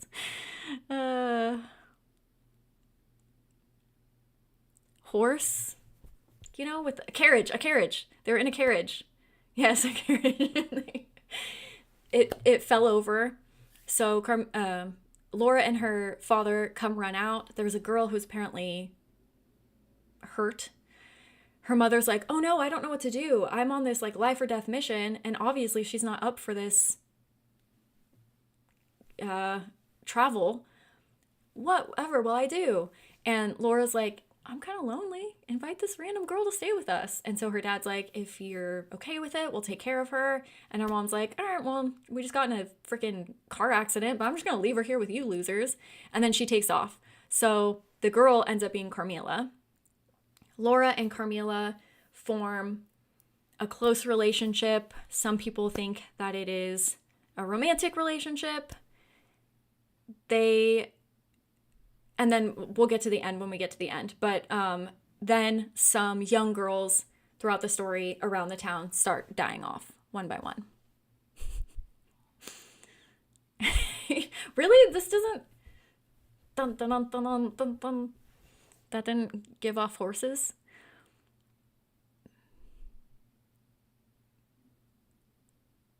I think most people did take it. I mean, it's referred to as a sapphic vampire novel. Most people believe that. I'm just going to give you my 2 cents at the end. Okay, so she's bitten. The first thing I want to ask, or I guess it's not an ask, it's more of a comment, is how interesting that she left a warm spot, right? Because she is a vampire. And she is dead. I don't know. I thought that was interesting. That kind of tripped me up a bit. But this one I really liked because I feel like it's very atmospheric. It's obviously a gothic novel. You've got your castle, you got your spooky supernatural stuff going on. There's just a lot in this story that I really, really loved. Oh yeah, Liz, you were saying that you listened to it where like every kind of like a old radio show where everybody spoke in the different, like the dad had his lines, and I think that's so cool.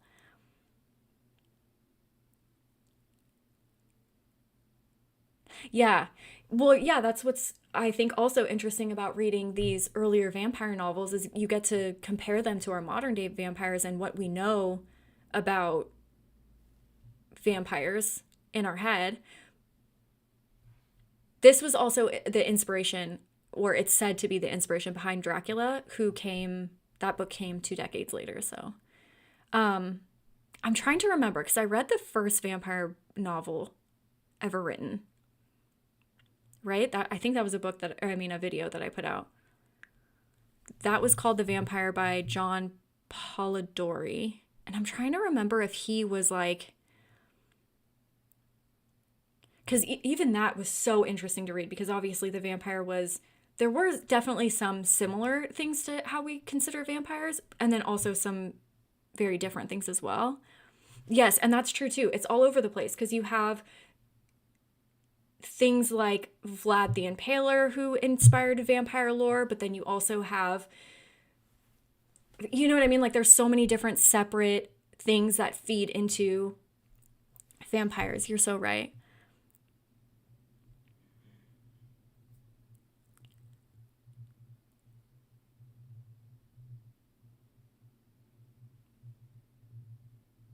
Oh, interesting. I have never read Dracula, just to let you know. It is on my list. I really want to read it this year. I don't know if it'll get done by then, but I'm hoping that I can. Yeah, that sounds so fun. Liz, I might have to listen to that next time that I want to read this book.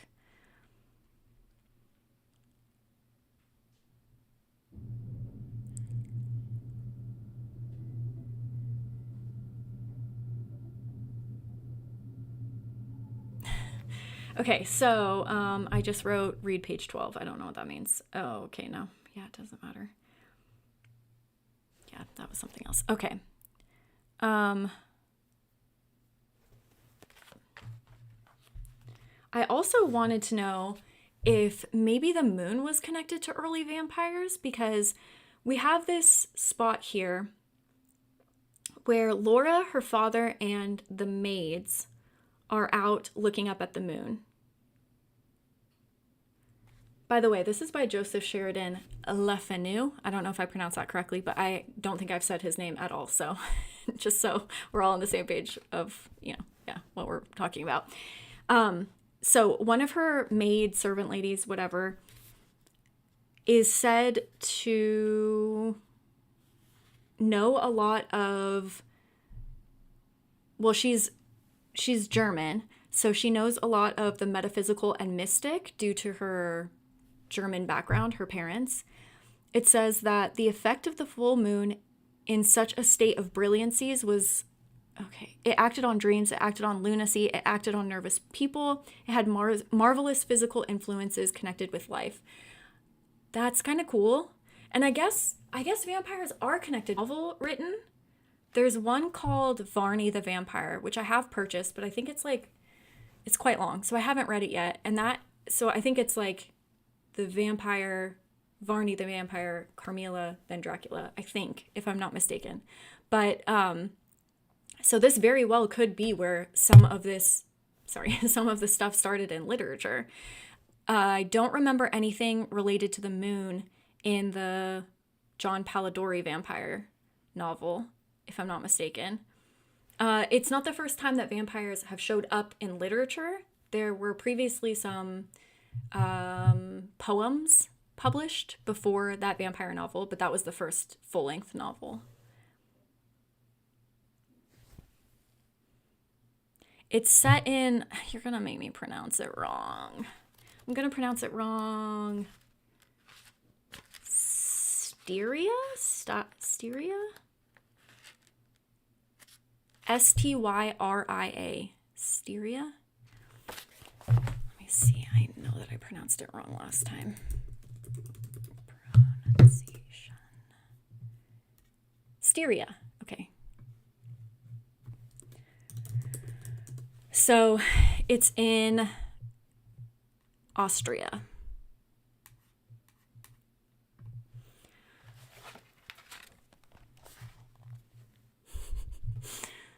I'm going to keep this in mind when I read Dracula, because, yeah, I've never...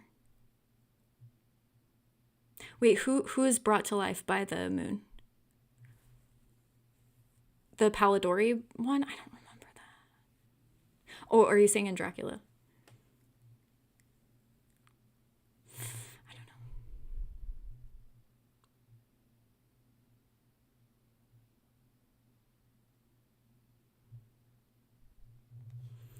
Um,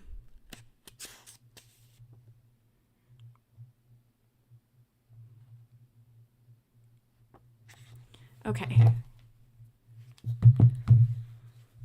I could be wrong about the moon stuff. Yes. So I'm assuming you mean the Palidori one. See, I don't remember that. I do remember him attacking at night, but I don't remember because he would just like he was like a gambling vampire. He would just walk around and gamble and stuff. So I think he was out during the day, right?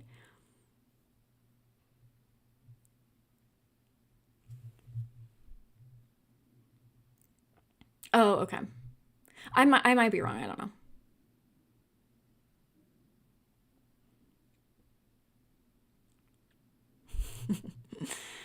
Okay.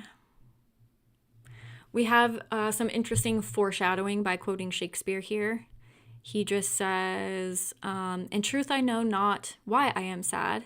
It wearies me. You say it wearies you, but how I got it, came by it, and then he stops. So it's a quote from The Merchant of Venice, and he's just saying, like, I feel like something bad's gonna happen. I don't know why I'm upset. It's probably related to the death of my friend's niece, but I feel like something's going down. So we do have some foreshadowing in actually a lot of the books. I feel like a lot of what Carmilla says is foreshadowing as well, which I think I did quote and we'll get into.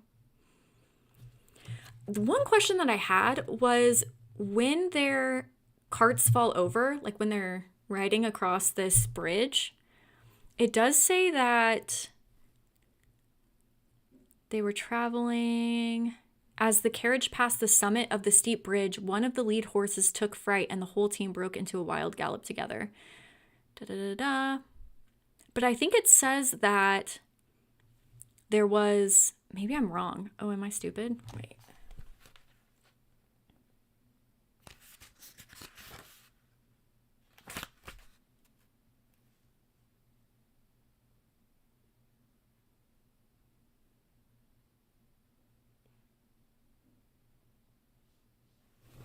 Well, I guess I still have the question. Is this was this done purposefully? Do you think? Or did they just I don't know. See, this is what I have questions with the story because we find out later that Carmilla and Laura are distant relatives. And so I'm curious if you guys think if it was Carmilla's intention to connect with Laura or if her mom just took this happenstance of the horses falling and coming by their castle to kind of leave Carmilla with someone else.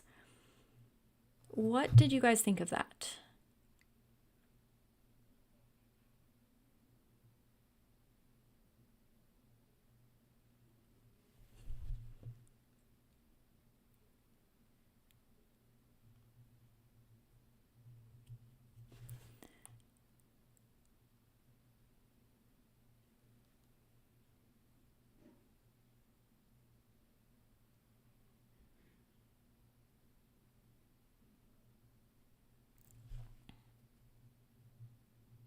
Hmm. And so when she was, because obviously at the end of the story, we find that the general, this happened to his niece, right? Was that purposeful too? Because he didn't have any descendants from the family. Was it specifically because they were descendants? Was it just because she was drawn to Laura in general? I'm curious. Or, because I was thinking, I know a lot of people make it out to be this like romantic story where Carmilla's in love with Laura, but it also does seem like she's the only one that makes it as long as she does, maybe because they are distant relatives. And it seems like she's trying to coax coax Laura into like almost being dead with her.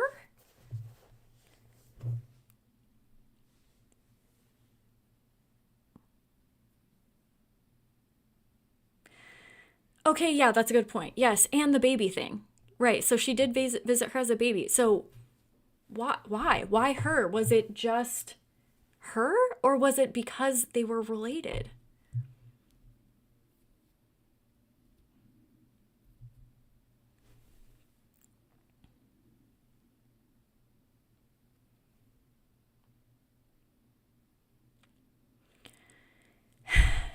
it says that in the book that they want to procreate's probably not the right word, but they want to like keep their people alive by biting people and turning them into vampires, because afterwards they find that if you dig up the grave of someone who's been bit, they in the afterlife turn into a vampire. But yeah, so I guess then why did she keep her around for so long if they were just going to be together in the afterlife anyways? I have so many questions.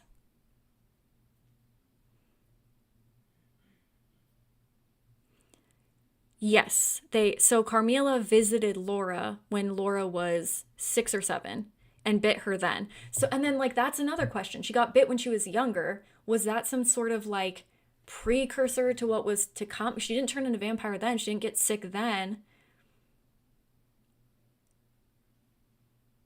Has she been dead this whole time? Like what?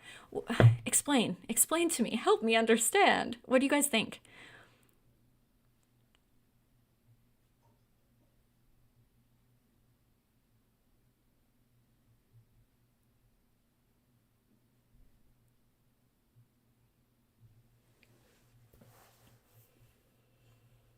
And this is another thing too, is yeah, they call it like a romance story, but at the point that Carmilla visits Laura, Laura is 6 or 7 and Carmilla is a teenager, because when the story takes place they're 18, 19, and then it's told from the perspective of Laura 10 years later or something like that. So she's now in her 20s.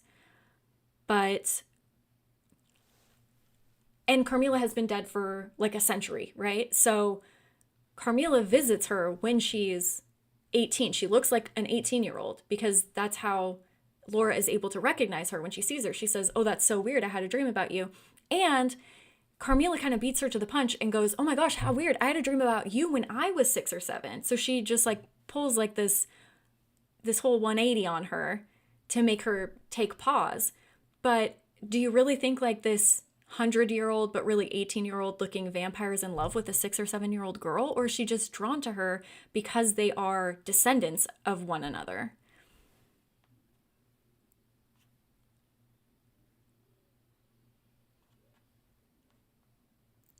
Ah, thank you. Thank you. There's a vampire story called The Family of Vordalok, where it says vampires attack tree family members. So that's probably part of the lore then. But what's interesting is when she's attacked when she's a baby, a kid, she doesn't turn. Why? Why doesn't she turn?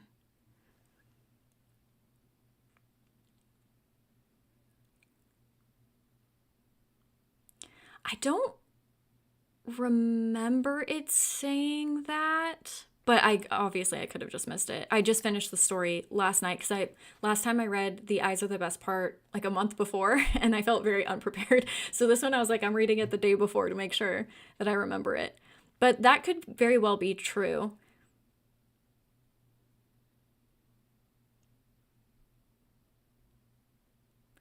Yes, so that is kind of my thought process too, and we'll get a little bit more into the lesbian stuff in a little bit, but that is and has, well, I guess we'll talk about that in a second, but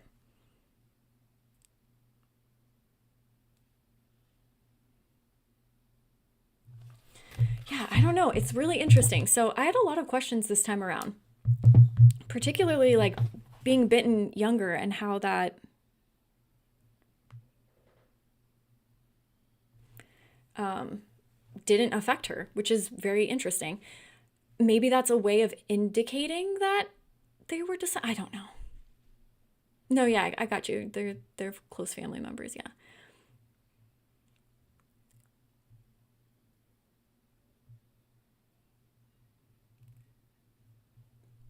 Yes. So Carmilla is described as solemn, languid. um, she's like very weak, but her hands are strong. So when she fights off the general at the end, she can easily pull the axe out of his hand. But generally, a very weak vampire, which is also interesting because our modern day vampire lore, generally vampires are more powerful and stronger. I also wanted to point out too, even the lesbian stuff aside, this story does revolve around young women. And so I don't think that we can just ignore that fact. And I think that that was written for a purpose. And we'll wrap this around to that in a minute. But it is also kind of interesting that everyone in the story is kind of weak and powerless. And so it is an even playing field between vampires and humans in a lot of senses, men and women. A lot of people, it just seems like base level, everyone is kind of being afflicted by this vampire who a lot of the times isn't strong enough to even walk on her own. So it is an interesting representation of, sorry, I keep saying interesting, it's the only word that I know. The cat thing. Let's discuss the cat thing. So when Carmilla leaves, this was a footnote. I'm not going to lie. A lot of the footnotes in this I felt were not very helpful by the whoever editor. However, this one was very helpful. Carmilla calls her, she says her mother is with someone named, I don't know how to pronounce this, but Matska. And this is a word which refers to a large cat. So that also was very helpful. When the cat kept coming around, I was thinking, so is it that other woman that's the cat? Or is Carmilla turning into the cat? So that was also another question, because if you think about it in that other woman turning into a cat, it could technically be Carmilla maybe even protecting Laura from that family member. Maybe that wouldn't fully work the whole way through. But I think that I'm not saying that this is how the story was written, but I think that you could argue different things when you find out things like this. Do you get what I'm saying?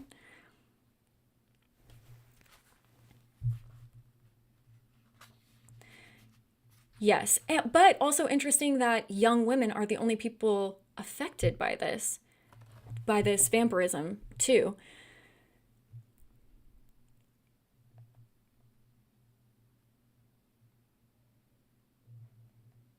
Exactly, yeah, and she disappears for however long and then returns to her one night. Yeah, so that is also interesting, her timing.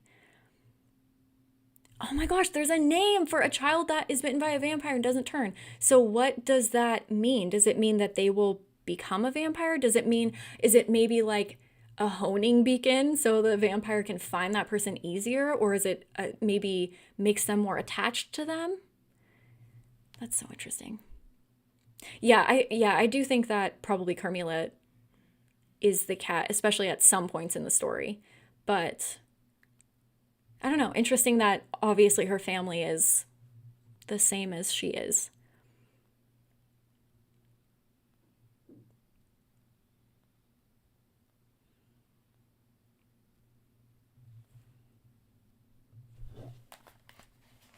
What's treasure room zombies? I don't know what that is. Okay. There's also a Cleopatra tapestry on the wall, which I thought was also probably done intentionally because Cleopatra, as stated in the footnotes here, offed herself so she wouldn't be paraded around as a prisoner of Rome. So I think metaphorically, it kind of mirrors what Carmilla is saying throughout the book. Like, Cleopatra felt more free in death than in life, and Carmilla seems to share those same values and to feel that it's better after death.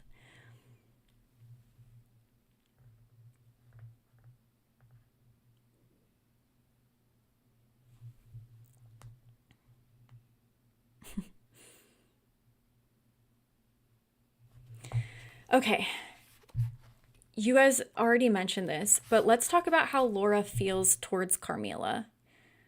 So she says, I did feel, as she says, drawn toward her, but there was also something of repulsion. And I think that this is common in vampire lore to feel drawn to them, certainly, but then also kind of they're this mysterious being that you're also a little bit fearful of as well. So, and that is consistent throughout the story. Regardless of what happens, she's like, oh, I love her, she's great, but also she's kind of fucking weird. And her feelings towards Carmilla don't seem to change in that sense.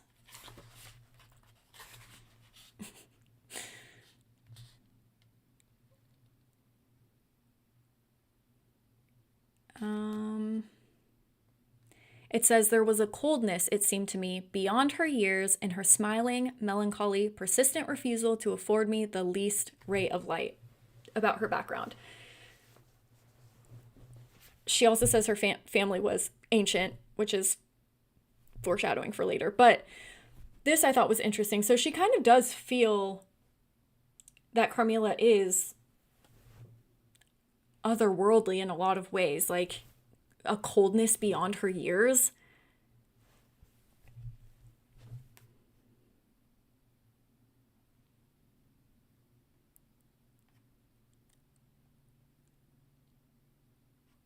Oh, interesting. Okay, yeah, so you think that she was scared off maybe before the conclusion of the bite to actually turn her, and that's what made that connection. That very well could be, yeah.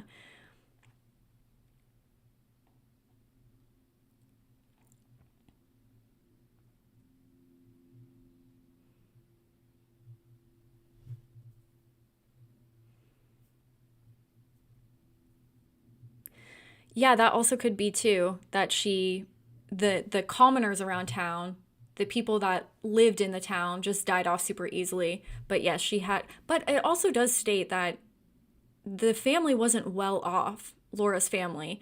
They just happened to live in an area where they could afford the life that they did. But I guess it's kind of doesn't really matter because they're still better off than the people around them. So yeah, that could be too. Hypnotizing. Yeah, that's a great word. Yes. Very interesting stuff. Very interesting. Laura also wishes to extricate herself from these foolish embraces when Carmilla, does her little hugging and kissing stuff. And then she says, in these mysterious moods, I did not like her. I experienced a strange excitement that was pleasurable, mingled with a vague sense of fear. Yeah, it's just the same thing over and over again. I was conscious of a love growing into adoration and also abhorrence. I mean, come on, these lines are so telling. I don't know. I think this is really interesting.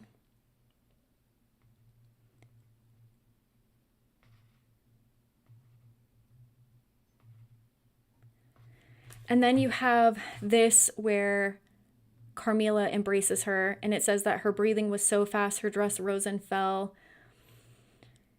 It was like the ardor of a lover. It embarrassed me. It was hateful yet overpowering. And with gloating eyes, she drew me into her. Her hot lips traveled along my cheek with kisses, and she whispered almost in sobs, "You are mine. You shall be mine. You and I are one forever." Seems a little toxic.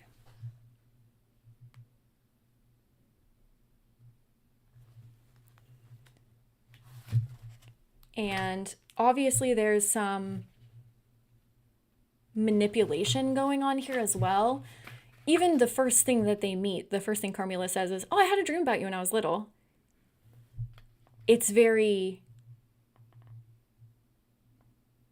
manipulative. And even these, when she's trying to get more information out of her, she's like, "If your heart is wounded, my wild heart bleeds with yours." Like, she's just so dramatic. And I mean, yeah, obviously evasive with telling her what's actually going on and who her family really is. There was also a comment in here too, I don't know if I passed it, but of her, oh, I just lost it. Well, there it goes. I don't know what to tell you. It just went away.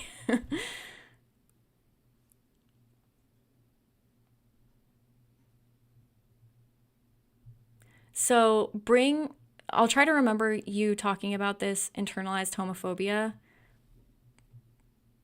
Yeah, we'll talk. We're getting to the lesbian stuff. Um,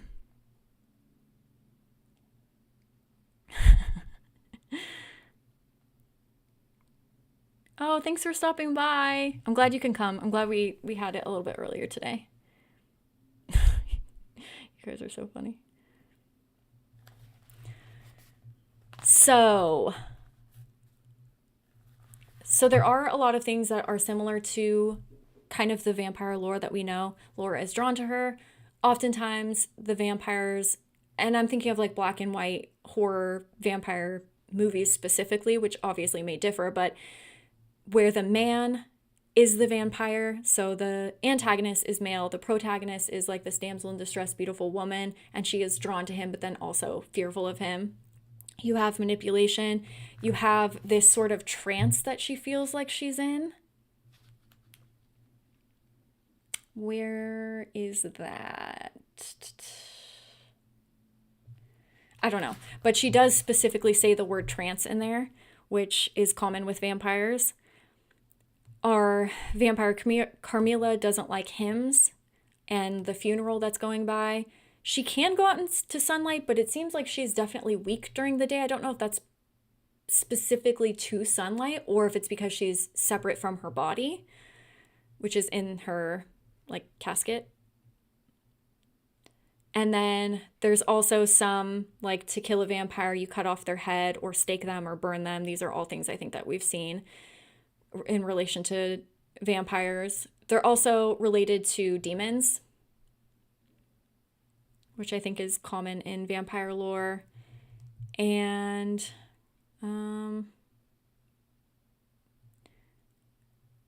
don't know why I wrote that, so I don't know. I'm not sure what that means.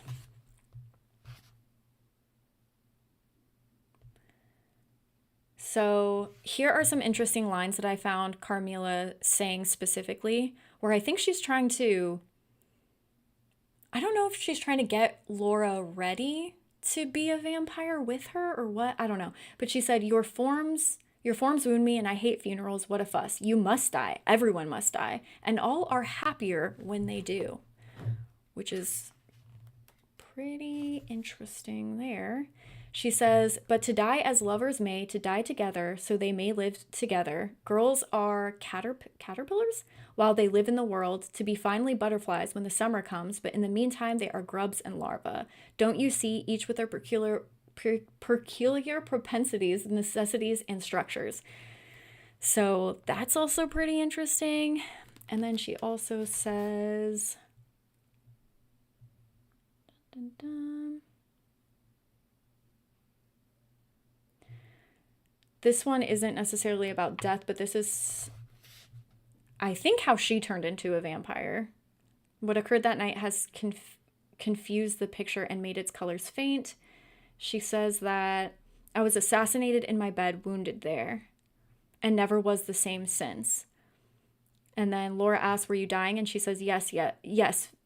Were you near dying? Yes, very. A cruel love, a strange love that would have taken my life. Love will have its sacrifices. No sacrifices without blood. Interesting.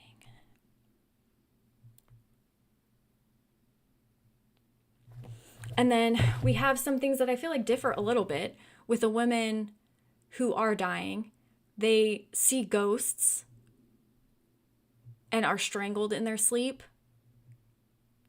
And this is kind of associated with fevers and causing hallucinations. But I did have the question, why young women? And so I guess let's get into the kind of sapphic stuff.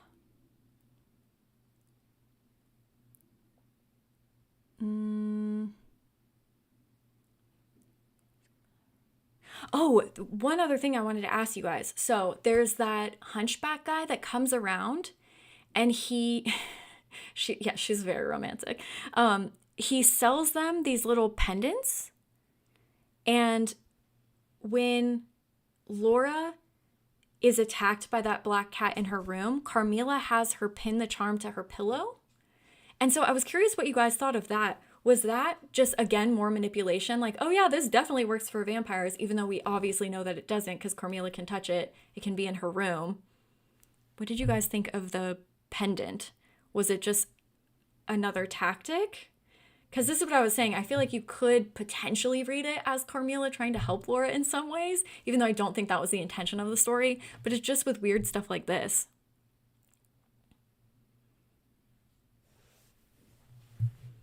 What do you think?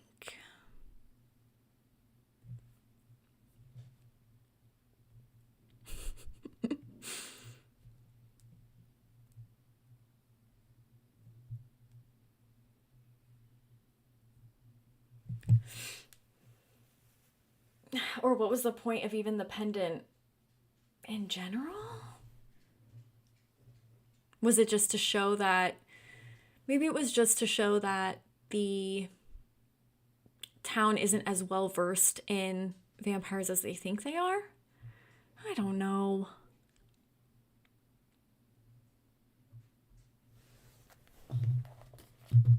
Just manipulating. Yeah, very well could be. She's a little trickster, this one.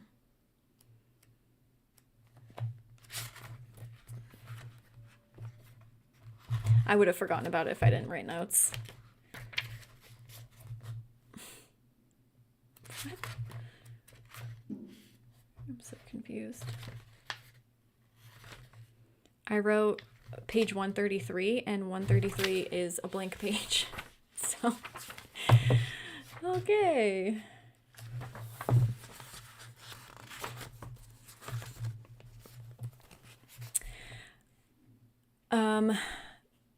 I also thought that the death of Carmilla was very interesting. So the general who's distraught about Morella, who's distraught about his niece's death, has vowed to hunt down Carmilla, who he knows as Mircalla, whatever, however you pronounce it. He's vowed to hunt her down and destroy her. So he's gone on this whole journey and then ends up meeting back up with Laura's father and Laura in the rundown graveyard of the people that used to live there, the ancient people that now it's just ruins. So now he wants to find Carmilla's grave so that he can kill her. And I don't know if the general knows that Laura has been bitten at this point, and that's why he brought them there, or if it's just kind of happenstance and they'd happen to be there. I know that they don't specifically tell him, but I don't know if he's, through word of mouth or whatever, has found that his friend's daughter is suffering from the same afflictions as his own niece. I'm not sure. I'm not sure if that was implied or what. I don't know. But at any rate, they end up finding Laura's tomb and killing her. And I really liked how they killed her.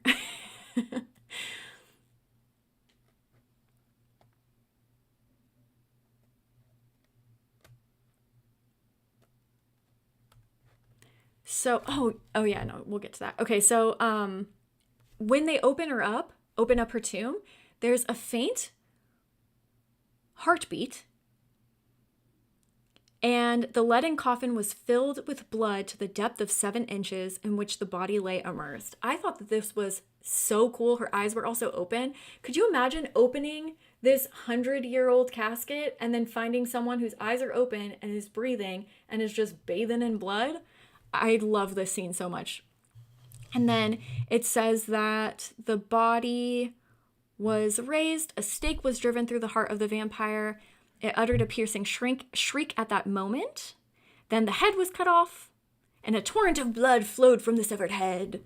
The body and head were next placed on a pile of wood and reduced to ashes, which were thrown upon the river and borne away, and the territory has never since been plagued by the visit of a vampire. Talk about a cool ending to a story. I really love this one. Okay, Let's talk about lesbian vampires. Let's go back in the story now. So I'm not doubting that these scenes are of two women kissing. Like, yeah, Carmilla is doing that to Laura, and Laura, does go back and forth with how she feels about her. But I want to read a few more. Is this the correct page? I think so. I am sure, Carmilla, that you have been in love, and there is at this moment an affair of the heart going on. I have been in love with no one and never shall unless it should be with you. Darling, darling, I live in you, and you would die for me. I love you so. Okay. Sounds pretty straightforward, right? Then we have this, which I have to disagree with this. I don't know how you guys will feel about this. Interested to hear your perspective. But, oh wait, this is not the right page. Is it? No. Yes, okay, 14. So then you have this. I'm going to read you this little paragraph here. It says, okay, it's talking about waking up, blah, blah, blah. And especially, so this is, Laura's telling you this. She heard a woman's voice, very deep, that spoke as if from a distance, producing always the same sensation of indescribable fear. Sometimes there came a sensation of that a hand was drawn softly along my cheek and neck. Sometimes it was as if warm lips kissed me to get longer and longer and more lovingly as they reached my throat. And there the caresses fixed itself. My heart beat faster, my breathing rose and fell rapidly. Then came a sobbing that rose into a sensation of strangulation and turned into dreadful convulsion, in which my senses left me and I became unconscious. So the footnote from this editor says, if this isn't an orgasm, nothing is. And I'm curious if that's how you guys read this part of the book, or what? Because I mean, I get it, the stroking of the cheek and the caresses and the heart beating faster, but then like the strangulation and sobbing, I don't know.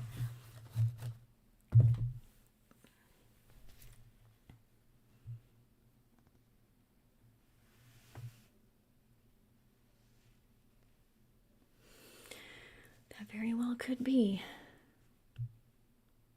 Oh, Carmilla reminds you of a girl you met? That's creepy. That's creepy. I would try to find her tomb and stake her through the heart. Just kidding.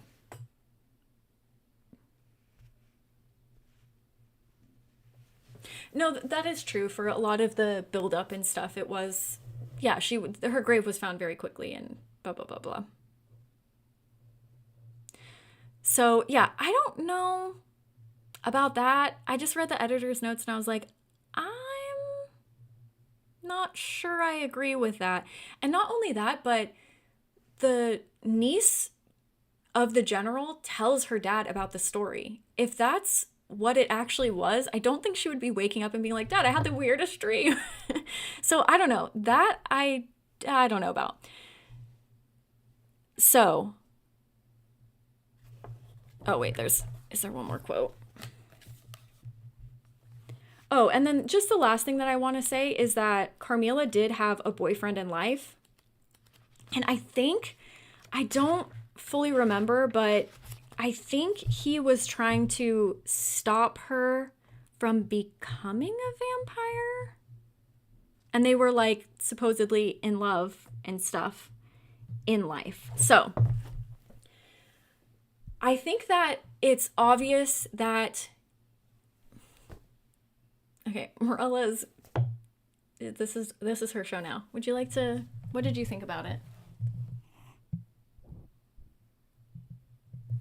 Oh, interesting. She liked the lesbian scenes. Okay, so it's obvious that this is about young women. For me, it felt more like a metaphor for women and how women weren't able to explore sexuality. And you could even look at it through like the women dying as like social suicide if they explore any of their feelings kind of thing.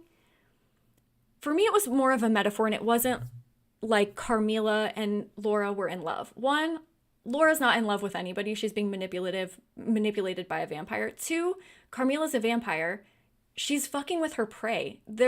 To me, it had nothing to do with romance, with love, with affection. It had to do with manipulation. That's all. And also, I am looking through this through a modern day lens, so all of my knowledge up until this point of vampires, I'm sure, does play into this.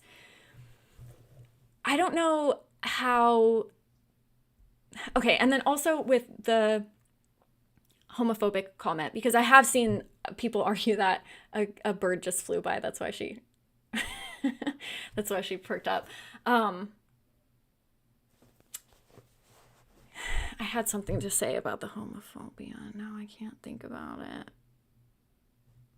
What was I gonna say? Oh my gosh. Oh my gosh, I totally lost it. I had so much to say about this, and I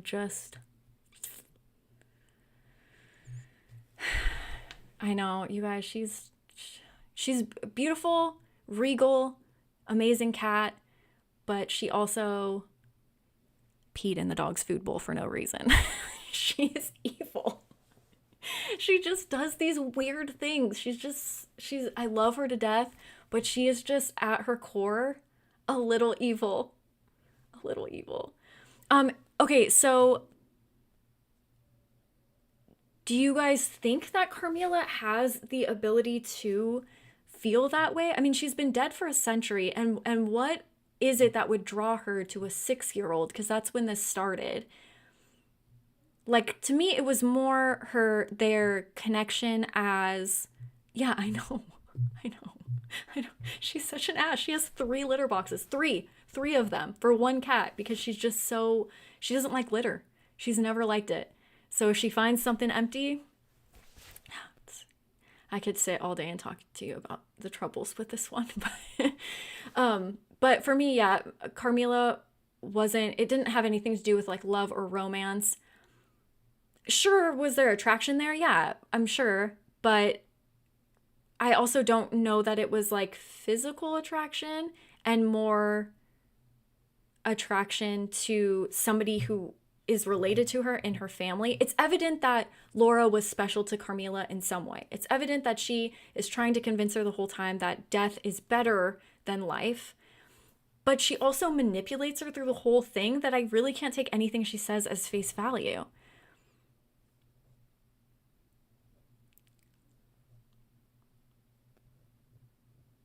No. No, sorry. The comments about how it could potentially be like a homophobic novel. Some people do read it that way. Some people read it that it's like, oh, a relationship between 2 women is evil. But the thing is, when Carmilla was alive, she was in love with a man. And a man who loved her and devoted himself to her so much that he dug up her grave to try to prevent her from, I think, becoming a vampire, if I'm remembering correctly. So I don't think that was the intent, just from my perspective. Obviously, it could be. I don't know anything about Mr. Joseph Sheridan. Well, I do know that he was married and did have 4 children. And I did know that at one point him and his wife were having issues because he stopped going to church. So you can also read this, like, again, it's hard to read a text like this from a modern day lens and just kind of, I mean, you can feel how the book makes you feel, and that's completely fine. And if you think that this is a romantic story or a cautionary tale about having a lesbian relationship or whatever, that's totally fair. Totally understand where you get that. I understand, there's a lot of kissing and touching in the book. I totally get that. But I think you could also read it as turning away from Christianity and that being a bad thing, because obviously Carmilla pushes against religion, and she's obviously has some sort of connection with the demonic. And, you could say that too, but then Joseph, from the very little that I read, and I could be mistaken, but it seems like he wasn't very religious himself. So I think it's just kind of difficult to maybe know for sure. I mean, yeah, it's difficult to know for sure. We have no idea what his intentions were behind it. It's very evident that he had young females in mind when he was writing this. But as far as the lesbian stuff, I don't know. I don't know that I really fully can jump on board with that. And I don't think that Carmilla has the ability to love. If she truly loved Laura, and if she truly in her heart was in love with her and did love her the way she says she does in the book, she would let her live. She would move on to someone else. And that's just not something that she has the capacity to do. So I think that, yeah, I mean, literally, she's a monster. What do you think, Marilla? Oh, really? Oh, okay. Cool. Oh my gosh, this cat. She's named after an Edgar Allan Poe story. It's about a woman who's like very, very beautiful, but is... Oh, that's a good comment, right? It's not, yeah, it doesn't have to be about love, but I guess what I'm saying is I don't even feel like, to me, it's just more manipulation. Like, it has nothing to do with even being, there is a connection there, but I think it's more of a historical connection than it is a romantic connection on Carmilla's behalf. Like, if they weren't distant relatives, I don't know that any of this would have happened. I think that Carmilla probably just would have bit her and killed her like she killed all the other people. Just, my idea. But yeah, you're absolutely right. It doesn't have to be about love in general. It could definitely just be about a physical connection, certainly. Yeah.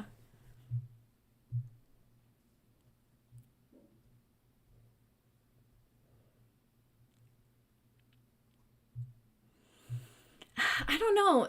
Like, it's so hard because we're reading it again through a modern lens. So, I mean, but there's so much kissing in there.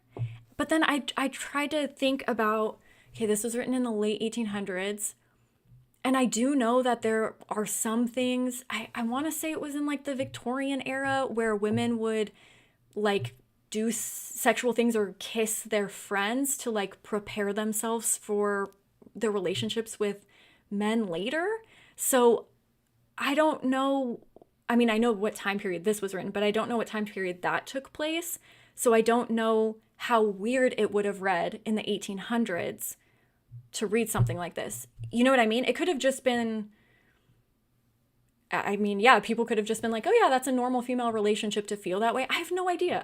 But there is a lot of kissing and touching and like racing hearts that I don't know if it's, I feel like it's there for a reason. I don't know. Yeah, I think it's mainly obsession, but for sure a gay one. Gay obsession. That could, I mean, yeah, all of these are fair points. I feel like there's a lot of ways to read this story, and yeah, we'll never know. There's not really a whole lot of information on the meaning or the reasons behind why he wrote this story. Unfortunately, it's one of those books that kind of faded into the background for a long time, even though it was a predecessor for, Dracula, one of the most infamous horror vampire books ever written. And this one just kind of, unfortunately, hasn't been as popular. So there just isn't really a whole lot around it. But yeah, I can totally understand everyone's perspective on this. A lesbian vampire story or just a manipulative, evil, demonic being. It all makes sense to me. Yeah, and that's another thing too. Kissing her neck, like almost like getting as close as she can to biting her without actually doing it. Yeah. Yep. Absolutely. But I think regardless, he wrote about young women for a reason. But what that reason is, I don't know.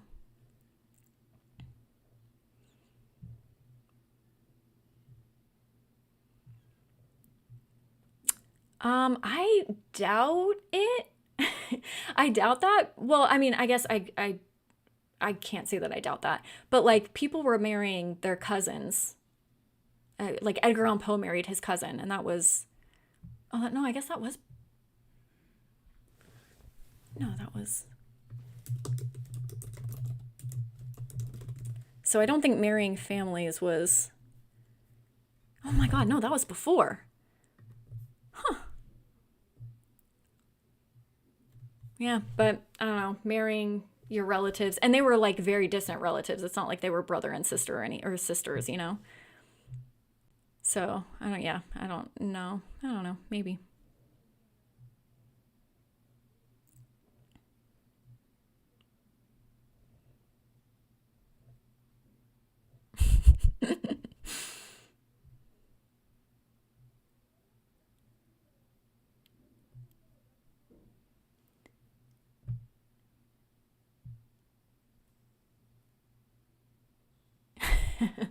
Well, that yeah, that's what they said, right? That they were just preparing for their future.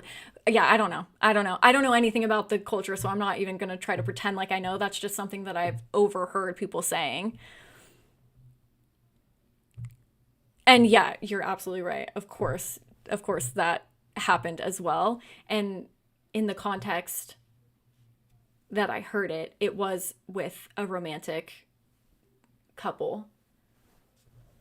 But what I'm saying is it was what I'm saying was is I think at some point it was socially acceptable for women to be kissing. So I was saying I don't know if when he was writing this if that were the case and it wasn't as like as you would think it would be in the 1800s to read about women kissing. I don't know. I really have no idea. I wish I knew more. But yeah, absolutely it was definitely yeah, of course.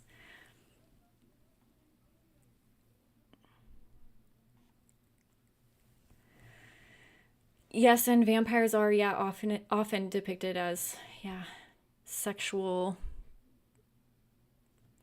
which is interesting too because like I said, this is one of the first vampire books ever written, and a lot of our lore comes from male antagonist vampires seeking out the delicate damsels in distress. So it's a very interesting read, whichever way you read it.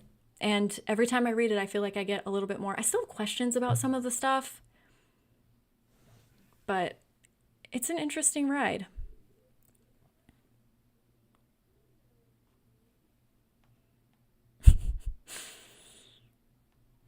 Well, yeah, I mean, historically, homophobia has been absolutely insane. So, would I be surprised if this was an anti gay book? No, of course not. It was written in the 1800s. So, yeah.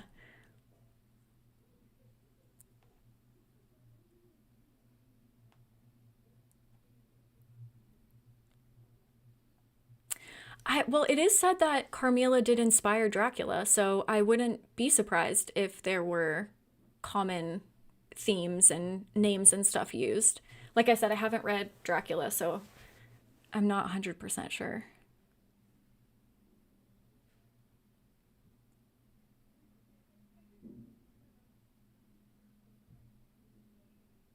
Yeah, I don't know. I don't know anything about this time period. Also, it's in Austria. I know absolutely nothing about Austria. And the writer is Irish. I know nothing about Irish history. So I'm sure all of these elements play into it as well in some way. I just don't know how.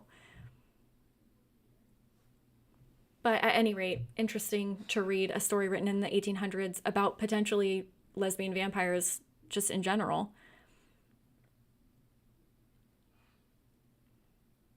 I will have I think I think I will have just a book haul on Thursday, but I will have a video out on Patreon before then. I thought the vampire was first, but maybe I'm wrong. Let's see. John I think this was the first novel, no? Yeah. This was John Polidori's The Vampire was published in 1819. And actually, it was, the writing little group writing session that Mary Shelley wrote Frankenstein, how it was like a stormy night and they wanted to write a story. That's where The Vampire came from too, by John Polidori. So kind of cool that both books were written from that same just writers getting together and writing spooky stories. Doesn't that sound so great? I wish I had friends like that. Oh, let's go to the cabin for a weekend and write a scary book. That sounds so awesome.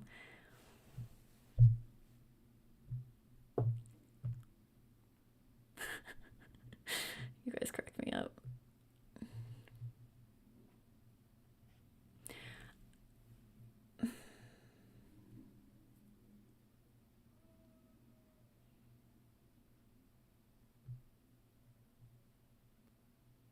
Oh, okay. Yeah, you want to vote on it? Let's do it. Start a poll. Is Carmilla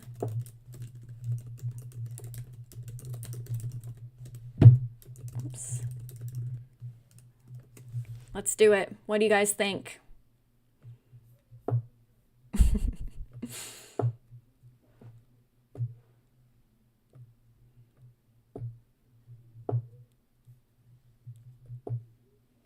Oh, that's so interesting. An Austrian king named Ludwig the Mad, who was gay and it was allowed because he was king. Was he called mad because he was gay, or was it, or was he was he just crazy?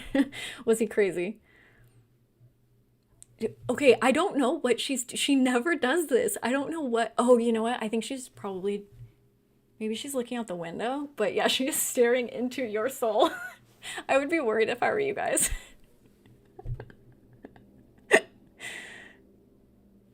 You good, Dells? Della, you good? Oh, okay. You all right? What are you doing? She's so sweet but so evil. Oh my gosh.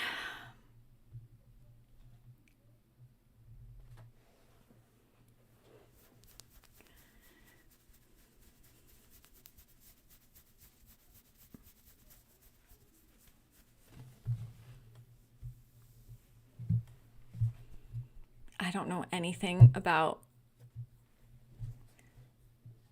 Austria or history or anything.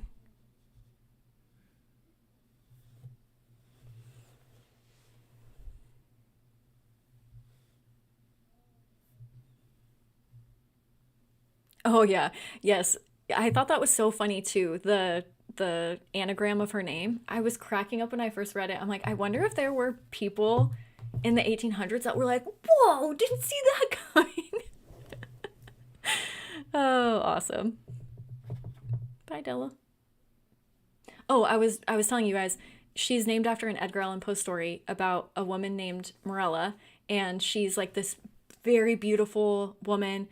Um, I think she's pregnant and she dies and she gives birth and she ends up being this like evil woman and she's reincarnated into the child. But anyways, it's I just think it's so funny because that's exactly my cat. So beautiful, but also pretty evil.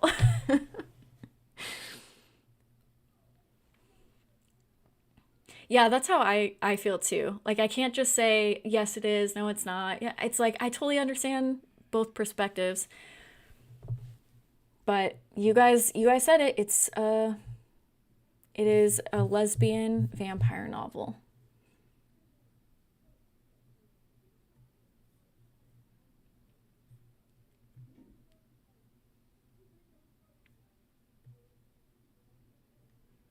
I know, isn't she so sweet? Sometimes she's so nice and she doesn't really do that to anybody but me. The headbutting thing.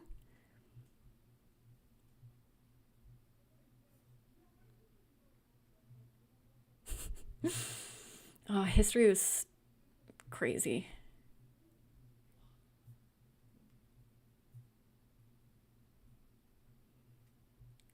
Oh, oh, gotcha. Now I understand. Yeah, see, know nothing about history. I mean, I know US history, but not really much of world history. Actually, I think the only history classes I've taken have been US history.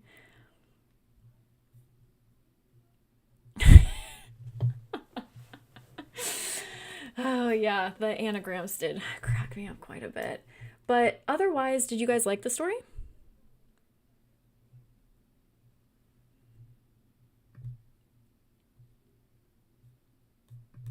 Of Carmilla, I mean. Were you a fan? Did it intrigue you? Minus the maybe some of the writing I know can feel a bit dated. But it's quite an old book. And I think pretty impressive that it still can hold your attention for a book so old.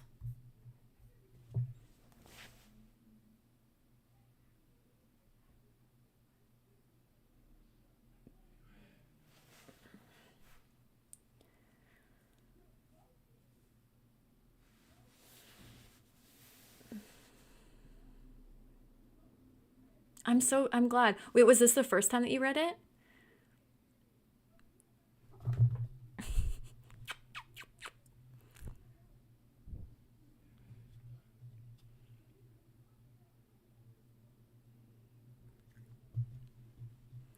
Marilla, the people don't want to see that.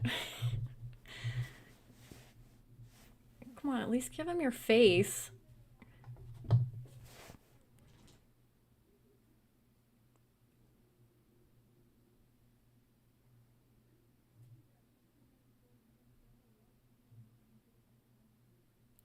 Oh, I'm glad. I'm glad that you guys seem to really like this one. Yeah, this one is like a 4.5, 5-star read for me too. I really, really, really like this book.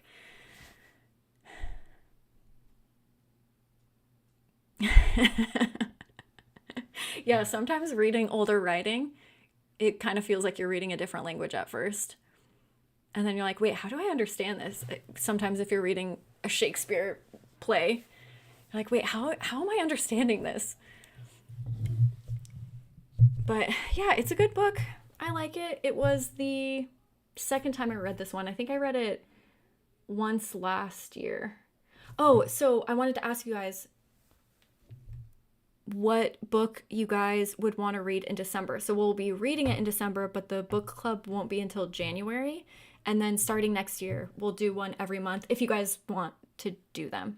If you guys don't want to, obviously we don't have to. But if you're interested in another book club, what book do you want to read in December? So it can be spooky winter, Christmassy related. I don't know. But then we'll talk about it in January. So I don't really have. I mean, it's up to you guys. Do you guys want to do horror? Do you guys want to do? Well, probably you guys want to do horror. Do you guys want to do something wintry? A book that we can kind of like dig under the surface and analyze and have a conversation like this where we agree on some things and disagree on ones, I think will be the best choice.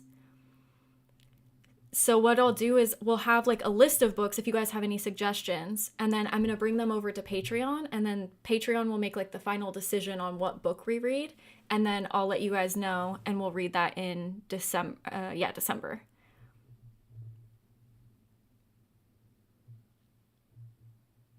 Oh, interesting.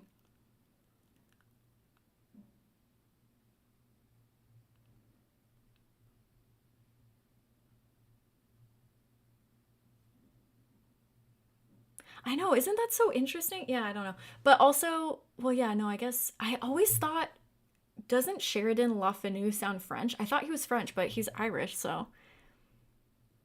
Yes, okay, so some snowy horror. So I'm trying to think of like a snowy horror book that we can pick apart a little bit.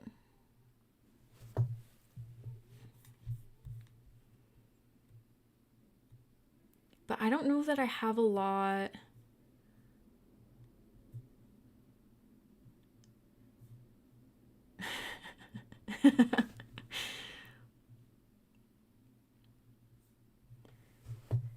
Okay, winter horror books. I'm trying to think of books that I haven't read too. And I don't have a lot of snowy winter books that I haven't read. think the Wasp Factory, isn't that like a kind of summery, kind of hot book? I could be wrong. But I think the Wasp Factory is a great option for one eventually.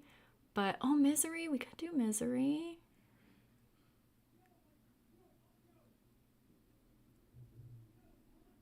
I know, that's how I feel. I'm like, I know the only thing that I can think of is, and this isn't even a horror book, but I know that Die Hard was originally a novel and I've been wanting to read it and do a movie versus book on it. So we could do that, but that's going to be all action and that's not going to be horror at all. But that's the only one I can think of. I have this one, The Winter People. I don't know what that is. Who Goes There? The movie that The Thing was based on. We can read that one. It's not Christmassy, but it's obviously wintry. But that one's really short and it's more sci-fi really than horror. So I don't know how you guys feel about that. Yeah, we could definitely do like just a straight up Christmas one if you want, but it'll be after Christmas when we talk about it. So I don't know about that. Misery, I think, is a good option. Let me look up that. Oh man, I don't understand computers. What is happening? Okay. Let me look up this Ronald Malfi Snow book because I fucking love Ronald Malfi. And I would be more than happy to read a Ronald Malfi book. Oh, you're so right. It is about Christmas. So it says, so this is the Ronald Malfi book called Snow. There's cat hair everywhere now. It says, Todd Curry wants nothing more than to spend Christmas with his son, but when a brutal snowstorm cancels his flight from Chicago to... I'm going to pronounce that wrong and feel like an idiot again. Todd and a few other stranded passengers decide to rent a Jeep and to make the trip on their own. During the drive, they pick up a man wandering through the snow who claims to be searching for his lost daughter. He is disoriented and his story seems peculiar. Strangest of all are the mysterious slashes cut on the back of the man's coat, straight down to the flesh. When they arrive to the nearest town, it appears deserted. Windows dark, cars abandoned, fired burning unattended. I think that means fire. But Todd and the rest of the travelers soon learn that the town is far from deserted, but that they are being watched. Ooh, that's creepy. Okay, wait, let me write down your ideas and then I'll...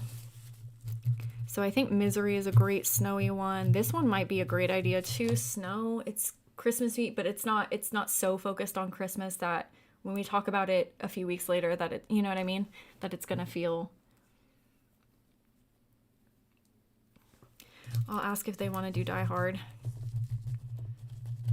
too. I mean, I will probably be reading that during December anyway. What else? An anthology. We could do an anthology. It's just a little bit harder to talk about anthologies with a book club because I like taking my time. Like, you should have seen how slow I read Carmilla because I just wanted to make sure that I was hitting everything. So with short stories, it might be a little bit more challenging. Yeah, exactly. The Thing is very short too. And that one I think would be a really good movie versus book to do. Just like a video.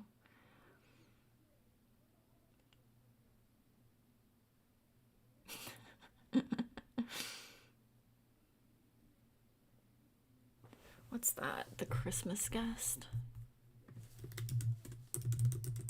Christmas Guest.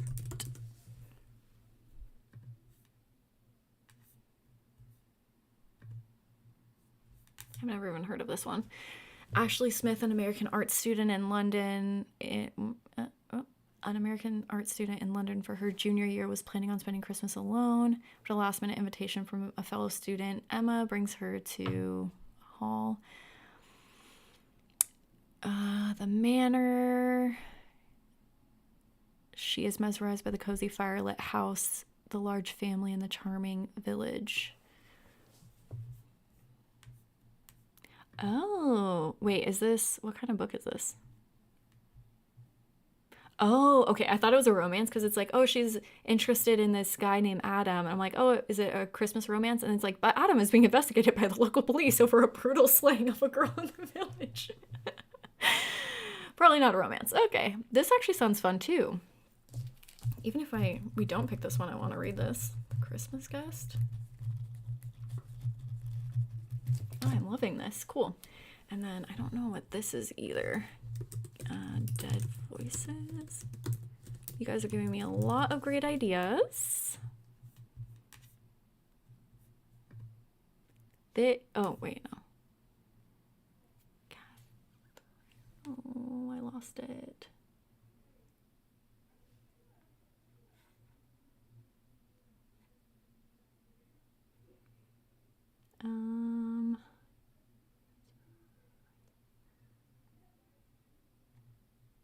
Oh, reading through the vampire, the servants put him out by moonlight to help him to live. Oh, wait, are you saying the vampire or the person that was bitten by the vampire? Oh, here it is, Catherine Arden. It says that Catherine Arden book is number 2 in a series. Werewolf by Clemens Hausman.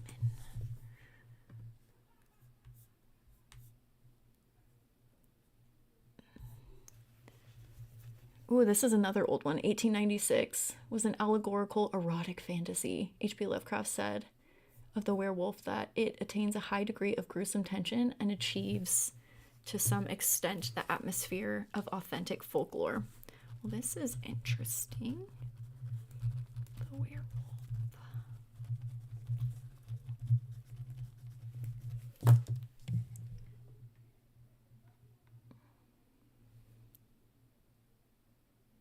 I know. The only reason why I'm hesitant to read Boys in the Valley is because I read it this year already. Although that would be such a great read. So, you know when you read a book and you get to a certain point where you're like, okay, I can read that book again? I don't know if I'm there yet. But that would be a really, really good one.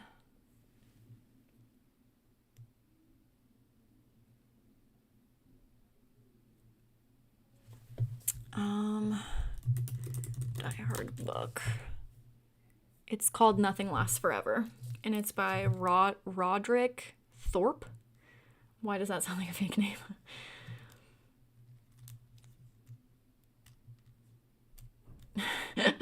I've never read Twilight. Well, maybe I've seen one movie, but I haven't seen, but eventually I feel like that's, I don't know, it's so, that was,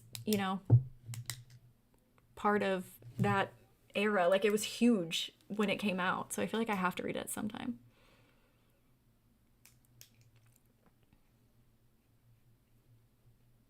So, yeah, I do want to read A Christmas Carol this year. The only thing is because that one's just, I don't even know if I've ever read it before, but it's just because it's about Christmas. Would you guys want to talk about that after the fact, or do you guys just want spooky stuff? Or I don't know. It's hard to pick what everybody.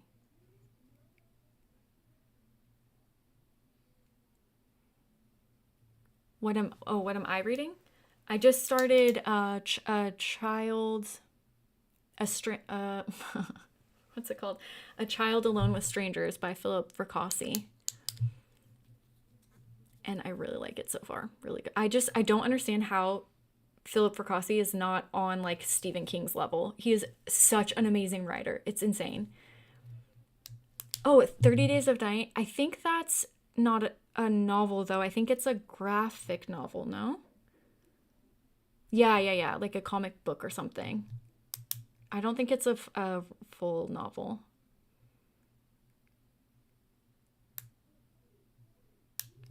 What's this? I didn't know that there were so many snowy books that I haven't read.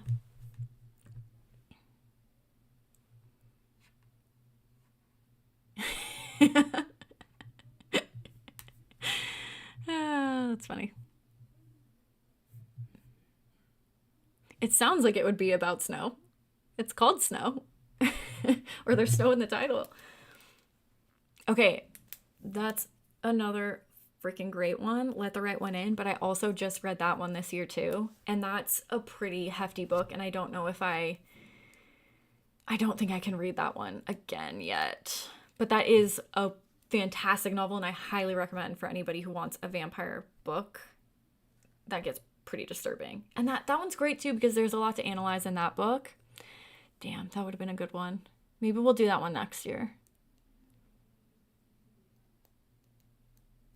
Well, no, I mean, graphic novels I think would still be cool, but I just don't know if there would be enough to talk about on a live stream. But I have been wanting to read that one.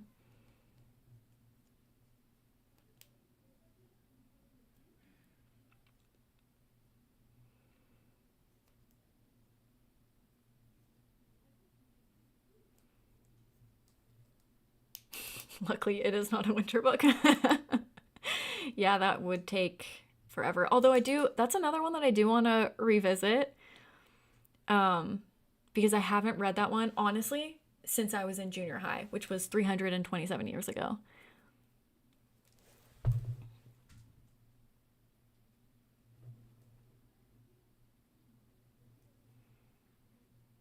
Oh, I loved A Night in Lonesome October. Wait, well, the Roger Zelazny one, because I said I was going to read the other one and I didn't end up reading that one. But the Zelazny one was so cute. It was so, so cute. And reading it one chapter per day was such a good idea.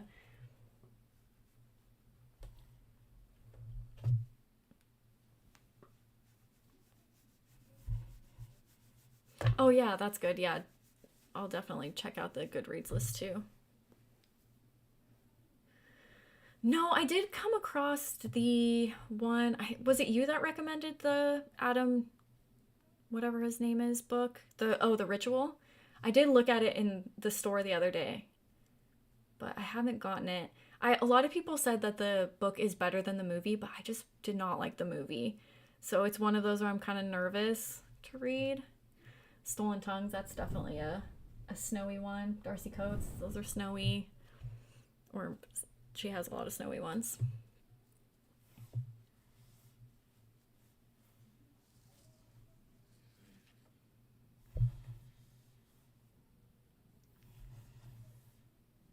Wait, why am I a vampire? What did I do?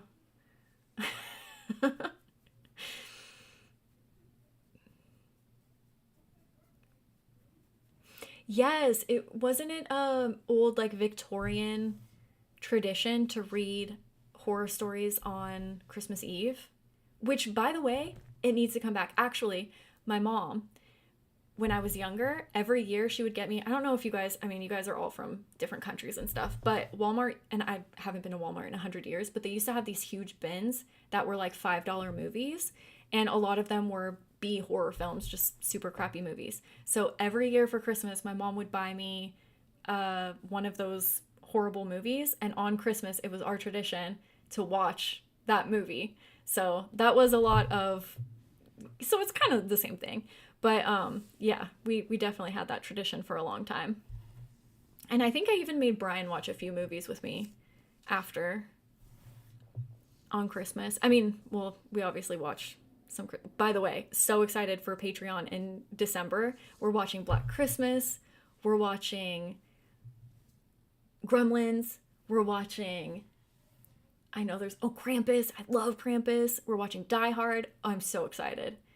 Christmas horror movies, oh, there's just something about them. Oh, yeah. You recommended that Dan Simmons book too. That is another winter one, but that one's really long as well.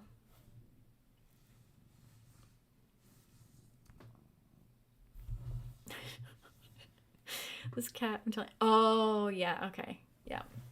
Fine, you guys caught me. I'm a vampire.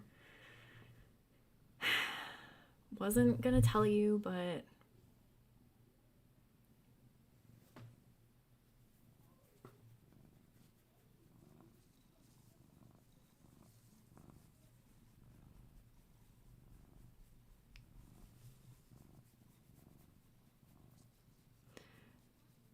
So the only thing is I don't want to pick a huge book because I don't know how December is going to go. I have to have a little surgery like right before Christmas. So I guess that still gives me 3 weeks to read, but I kind of want to front load my reading during those first few weeks so that I'm not super behind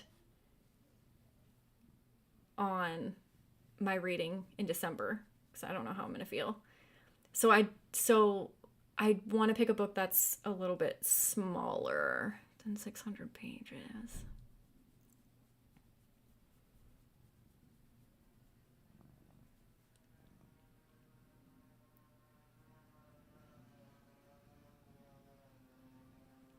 I love these horror Christmas traditions. It's so nice. Ah, fudge. My camera froze. Della, you're gonna have to get up for 1 second. Or actually, maybe you don't. Why does it do that? Like, what is happening when it does that? That's so weird. It just thumbs up and then I don't get it. Morella. Yes, the original Black Christmas. Yes. I would not force. Well, to be honest, the remake with the making cookies out of someone's flesh, that one's not too bad. But then the remake of the remake, that one's really bad.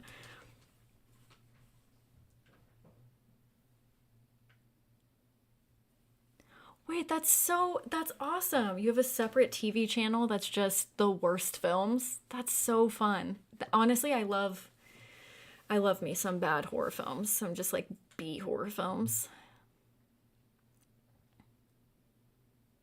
Oh, I have also never read 50 Shades. Could you imagine? I can't even write or read Plowed in the Butt by the Pumpkin King or whatever that book was called.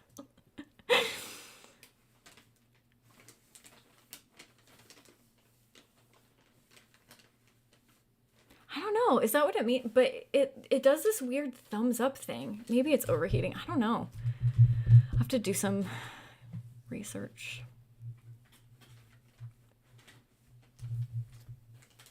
I feel like we have a lot of Europeans in here. So we have some people from Germany, from the UK. Yes, I have to finish the mortuary assistant. I know. Plowed in the Pumpkin. I think it was just called Plowed by the Pumpkin King. I think I confused Plowed by the Pumpkin King and then Happy Birthday Frankenstein Now Pound My Butt into one book. Oh gosh, Chuck Tingle. Anyways, yes, I will be playing the mortuary assistant. I was thinking about maybe next week finishing it up. Because if I wait too long to play it, I'm going to forget how to play it, you know? And then we're going to be back at square one. And you guys are just going to have to watch me struggle. Oh, and Croatia? Cool! Wait, let me look at where that is on the map.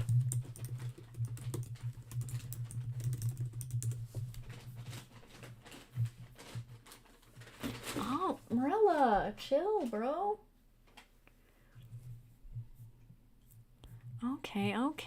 I've never unfortunately been to Europe. Oh yeah, and someone was in here from Scotland earlier. I played one game on Patreon and it was a struggle. But it's I think an easier game. It's not like a shooting game or anything. I would be terrible at those.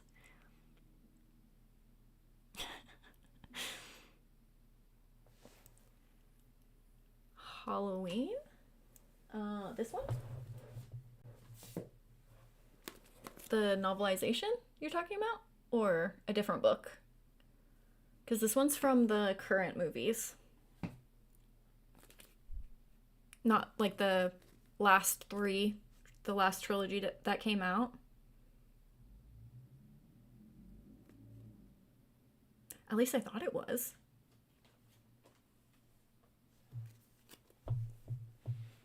Actually, now I don't know. Maybe it wasn't. Maybe they just used that cover.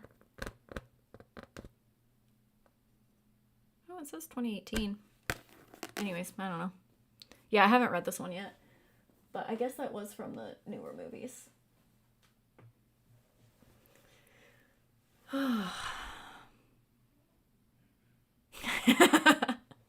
Actually, I did tell my husband about that, and he was like, you would be so bad at Elden Rings. He's like, never play that game. So he's even on my side. He even knows I'd be terrible. I mean, I'll try it, but I will not be good. I can promise you that.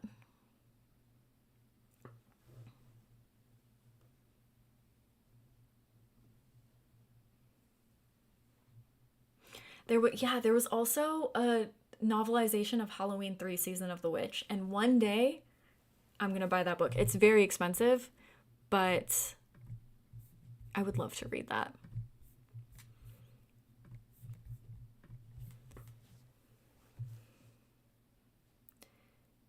Is Black Sheep any sort of winter book? I just read So Thirsty by Rachel Harrison, and I was obsessed with it.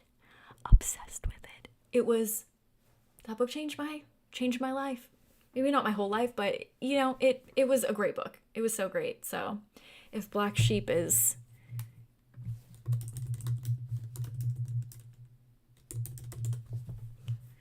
has any winter themes in it, that might be an option. I also bought her book, I think it's called Crackle, and I'm very excited to read it. I might honestly read it. I might start that now because the Philip Fracassi book that I'm reading is kind of long. I think it's like 600 pages, so I might read that one in short intervals throughout the month so that I can still get all of my reading done. So I think I might read that Crackle book next.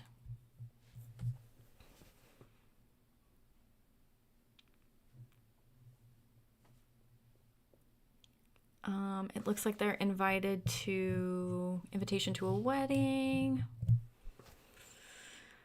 And they have to return to a toxic environment. And they exhume a terrifying secret. This seems like we could maybe analyze this one.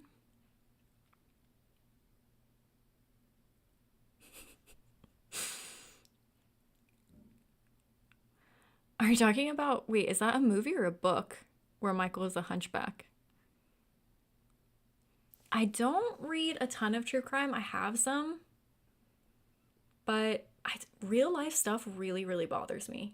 I know I can read the most horrendous fictional stuff on the planet and I'm completely fine, but even reading the real life DeFeo events, that bothered me. So I don't read a ton of true crime.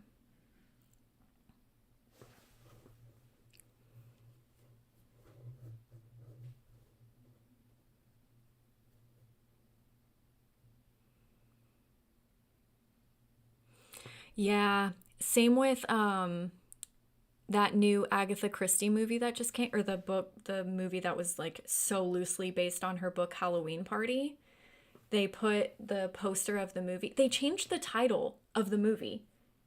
Wait, no, sorry. They changed the title of the book. It's called Halloween Party. It's by Agatha Christie. It's about a murder at a Halloween party, okay? Then the movie came out called A Haunting in Venice or whatever it was called. They changed the title of the book to A Haunting in Venice. So it says A Haunting in Venice, Agatha Christie. You buy the book and it has nothing to do with Venice. It doesn't even take place in Venice. It's just about a Halloween party. I was like, what kind of BS is this? I was very mad. So yeah, I totally get you. When they changed the books and stuff, that made me very upset. And I was confused too because I was like, what? This isn't in Venice? This isn't? And then I Googled it and it's like, oh no, it's actually called Halloween Party. I'm like, well, that's a much more sufficient title. Oh, that's so nice. Tales of the Weird.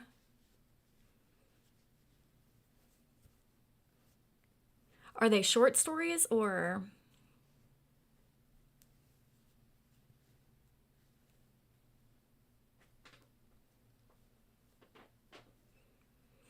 I don't know, but I am down to read Black Sheep at some point, even if it's not Christmassy related, because I really was impressed by So Thirsty.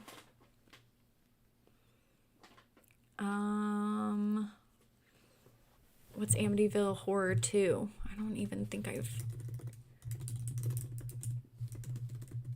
Is it like Amityville in space or something?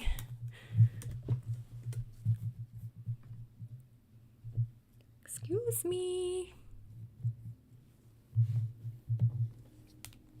Oh, it's just... Yeah, I've definitely never seen this.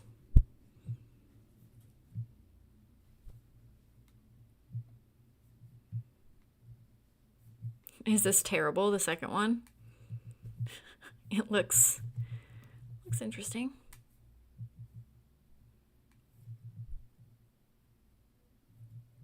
Oh, it's called Possession, so it's more of a possession movie. I don't know. I was debating which one to watch, but I really want to watch the... Richard, I know you don't like the Ryan Reynolds one, but I wanted to watch that one because that's the only one that I've seen, and that's the one that I kind of grew up with. But I really want to watch the original too, so I don't know.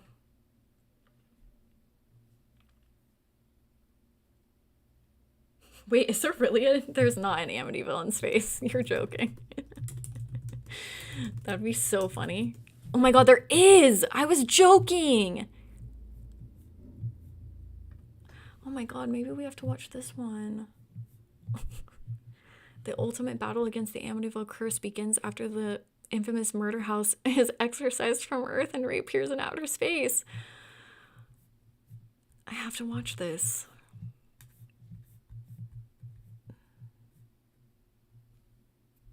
Amityville Thanksgiving? Sharkarella?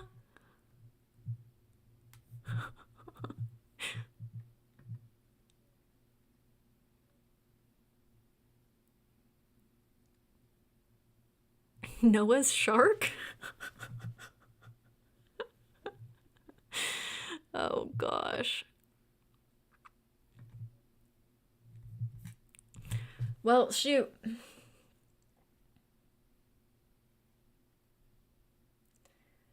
Well, then I have no idea what Amityville movie that we'll watch. I don't know. They're all too good. They're all too good.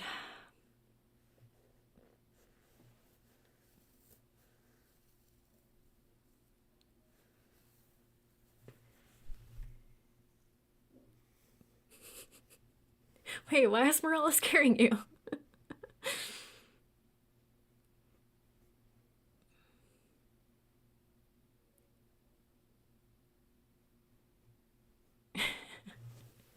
No, that's totally understandable.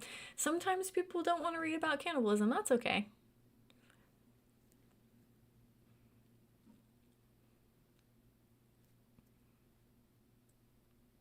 Oh, yeah, okay, that makes sense. I just didn't realize. I was joking because I was thinking Jason in space. I truly did not know that there was an Amityville in space. That's so absurd that I love it. Yeah, sorry, Chrissy. I'm gonna make you watch Amityville in space on Patreon. You already know.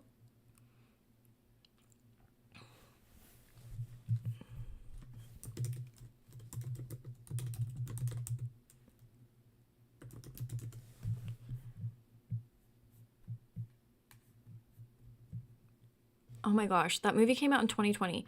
You say silly movies, and I'm like, oh, they must be old. No, no, pretty recent. Pretty recent. It says Kathy moves into a home and soon comes into contact with a vibrator with ancient evil powers. Two researchers must locate this possessed item before Kathy and anyone else she encounters becomes a sex slave for Satan.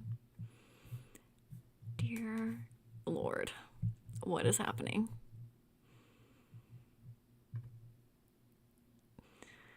Holy crap, that's so fucking funny. Amityville 3D, there's a dinosaur arm sticking out of it. I'm going to be watching Amityville horrible movies for the next week. This is so funny. Love, Come here really quick. They're telling me all these different Amityville like rip-off movies, and I said Amityville in space because I was just thinking Jason in space, and there actually is one.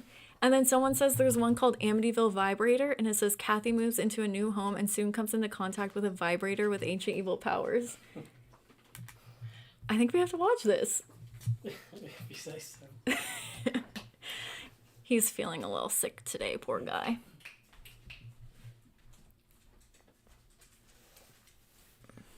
Oh, she was peering into your soul again. Yeah, you guys better watch out. She's... By watching this, she knows where you guys live now, so she's gonna come and hunt you down.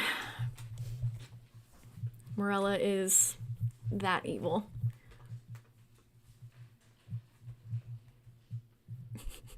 I know, what is up with the horror and space stuff?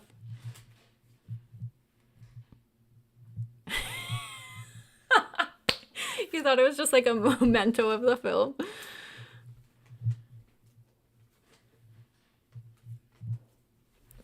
It is true. It is popular.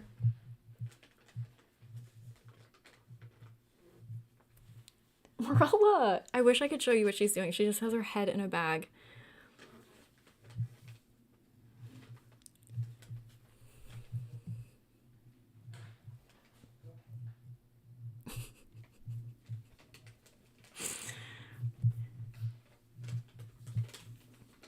Oh my god, you just said the tagline for the Amityville Vibrator is, "For God's sake, get off." Oh, Lord. I feel like I should make a YouTube video of just like the most ridiculous movie posters and descriptions that I've ever seen. Because that's so funny.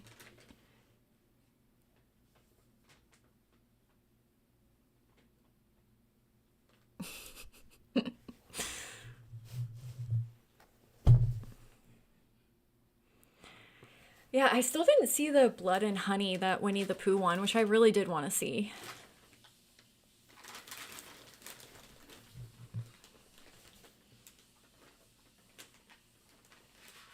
You know, Morella doesn't really sleep on my husband. She'll sleep on me when it's cold, but I don't think she really has ever slept on anyone else.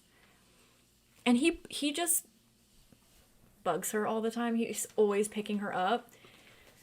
I mean, she loves him, but in a different way, you know? She's not really a cuddly cat. She's a weird cat, I'm telling you. I love her, but she's very weird. Oh yeah, Blood and Honey. What did I say? Oh gosh.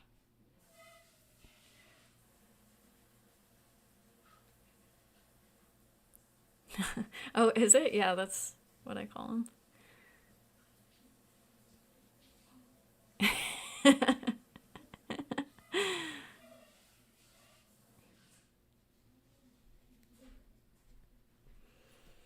That's funny. Yeah, I think actually I hear him. I think he's making tea right now. That is funny. Well, now I have a whole list of movies that I'm going to force Patreon to watch, so I'm going to tell them to thank you guys for making them watch horrible movies. It's all your fault.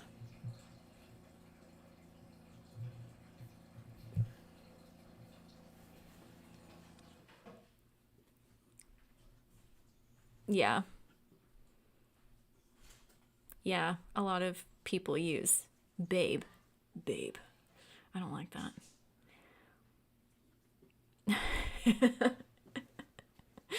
Don't give her permission. Don't let her in. She actually will steal your soul.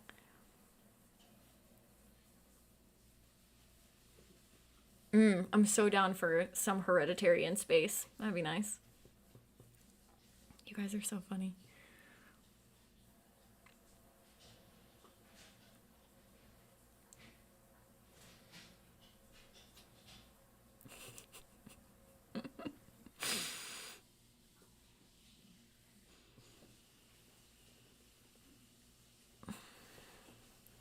I didn't even know. Is London that big where you're like East London, North London? Am I stupid?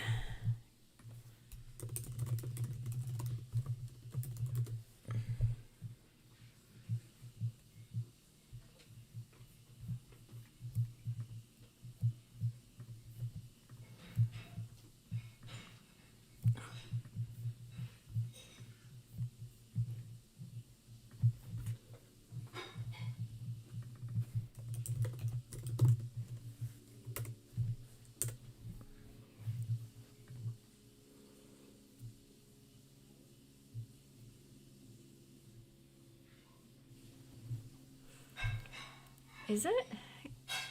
I know that's why the Blood and Honey one is, because that book, because now Winnie the Pooh is in the public domain, which is crazy that if you just wait long enough, you can just absolutely destroy any book that's ever been made.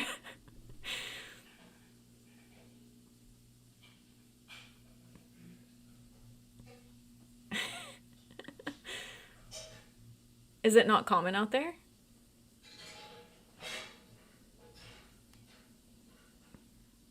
I don't know. Now that I'm actually thinking about it, I don't know anybody that calls their significant other babe.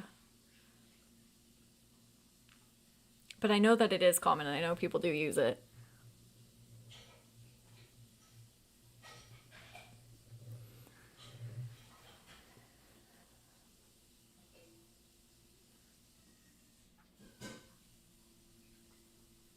I have it, but I haven't read it yet. Yeah, I just Googled it. It says there's 8 million people there. Had no idea.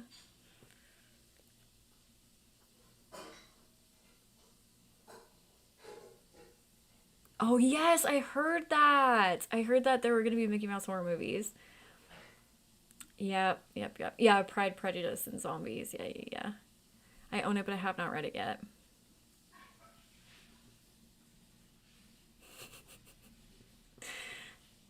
Wait, I thought that was like, I thought all of Europe drove on the same side of the road. Am I wrong?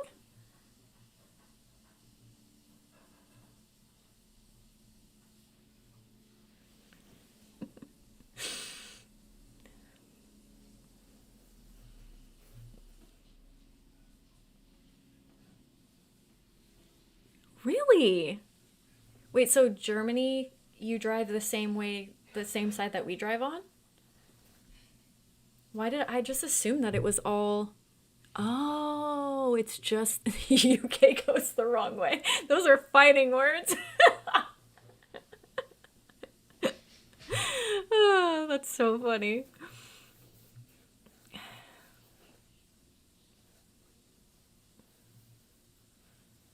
My friends actually are in Ireland right now.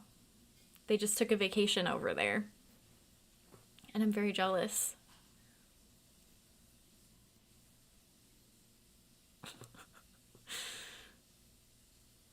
How interesting.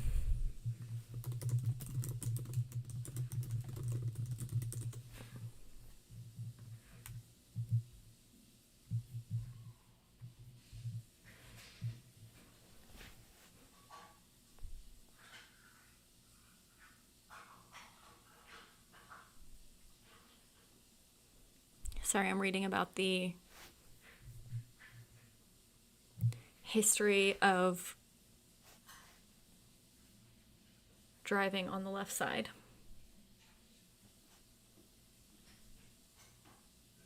Apparently, it dates back to Roman times when chariot drivers would keep to the left to keep their right arm free for defense. Defense?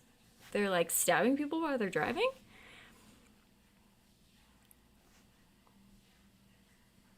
And then horse-drawn carriage riders would sit on the right to keep their hands free for whipping the horses. That's not nice.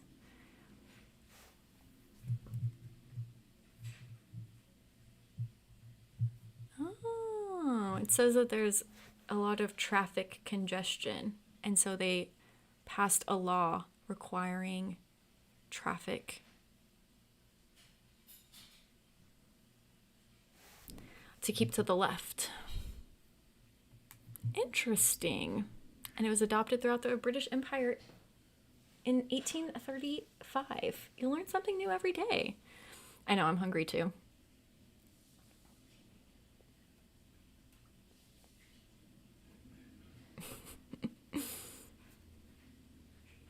No, I don't even know what that is. What is Greg? Is that like a specific place or a specific food?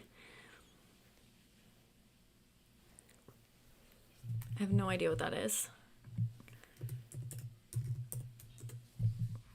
Oh. It's a food company? Yeah? No? Oh, a bakery! Is that what it is?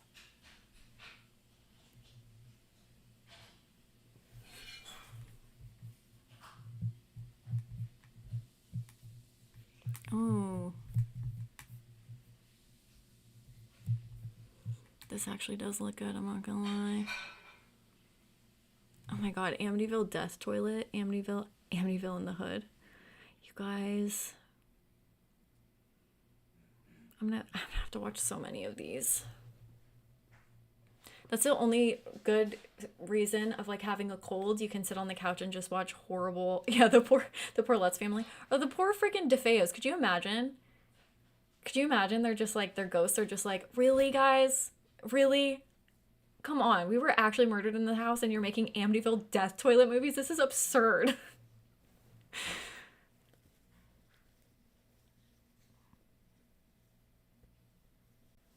What is a yum yum? I don't know, I'm looking at these little sandwich things though. They look really good.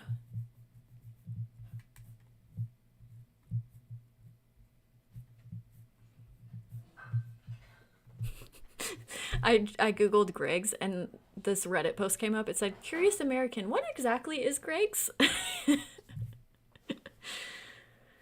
Oh.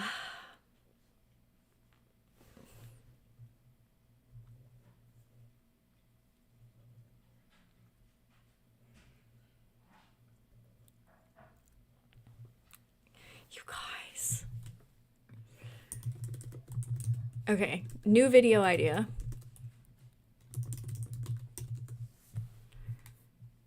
Where I watch every single Amityville B awful horror film and rank them. It's happening.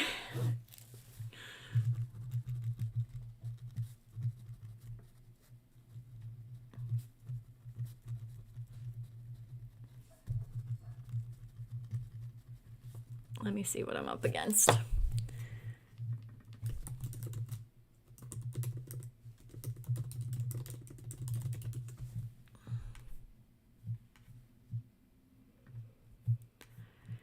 Let's see how many there are. Films.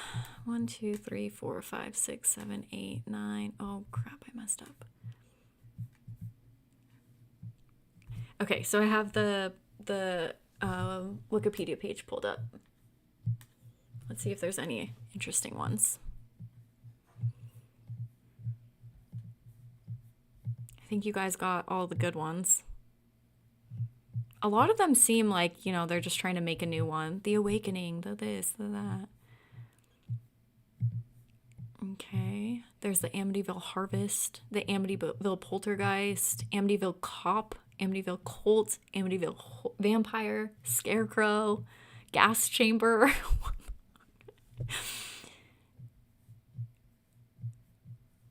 Amityville Thanksgiving, Amityville Christmas Vacation. What is this franchise? Ghosts of Amityville, Amityville, Amityville Rideshare, Amityville Frankenstein, Amityville Emmanuel, Amityville Shark House, the last Amityville movie, which strangely was not the last Amityville movie. Amityville Elevator. Okay, that will be a video idea. I have to watch all of these. Sorry, it's happening. It's gonna happen. I have to.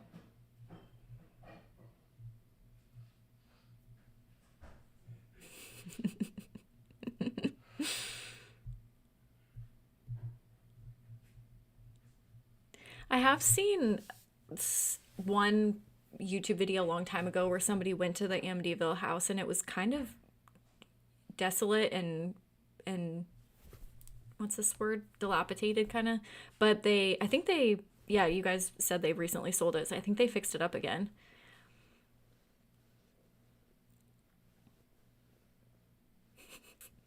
Yeah, 3.9, that's not too bad. Wait, is that out of 5 or 10? Oh, yeah.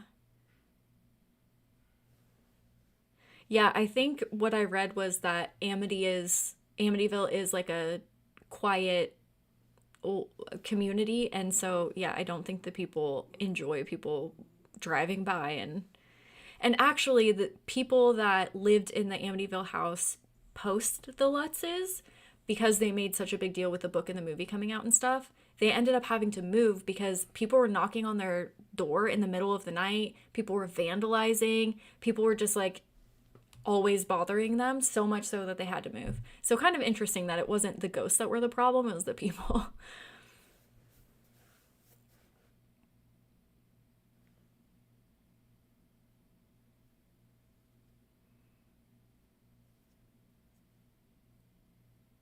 I don't know. I might just start from the beginning and just work my way down the list. But I'm only going to watch the ridiculous ones, you know? Like I'm not going to watch Amityville The Evil Escapes. I'm only going to watch the ones about dinosaurs and vibrators and stuff. You know, the usual.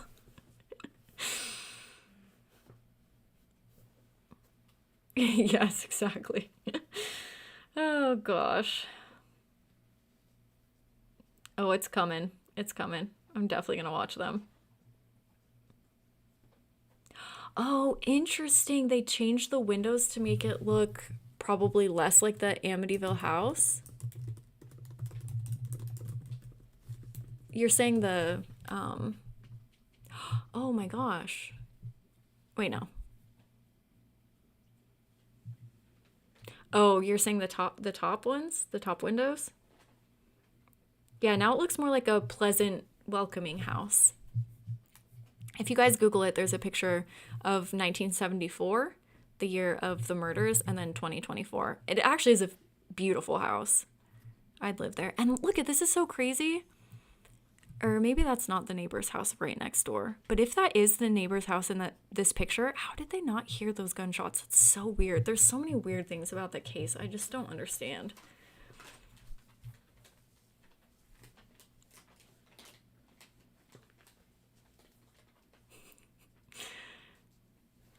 Oh, a 2.5 out of 10. Amityville Karen. Yeah, I'm very excited about that one.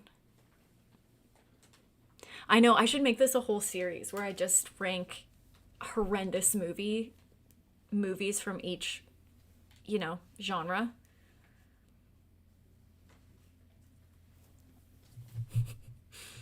I might have to do that. I just might have to do that. Morella, what are you doing? I wish I could show you.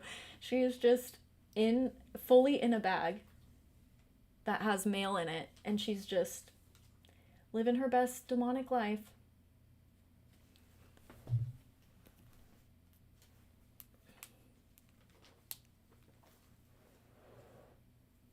Morella. Morella. Morella. If you guys have cats, does your cat do this too, where you call her name? My cat knows her name. If I call her name from a different room, she'll come running. But if I'm right next to her and I try to get her to look at me, she's like, she pretends like she doesn't know her name. Marla. Oh my gosh, she's so funny. She's biting the bag. She likes to chew on plastic. She's so weird. She doesn't eat it or anything. But yeah, she licks it and chews on it. This cat, I'm telling you.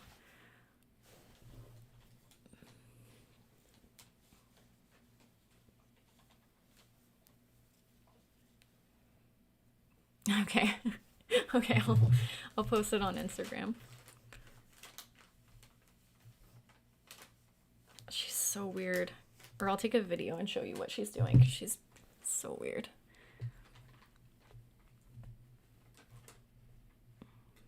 I know, what is up with cats and plastic? It's so strange. I have so many pictures of her just doing weird things. Oh, really? The starch in it? What? I just turned on my flashlight. They just like it, or? Morella. Morella.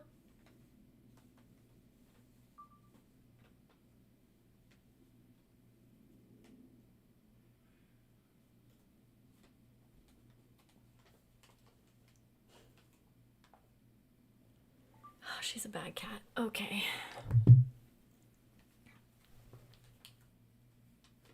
She's so weird.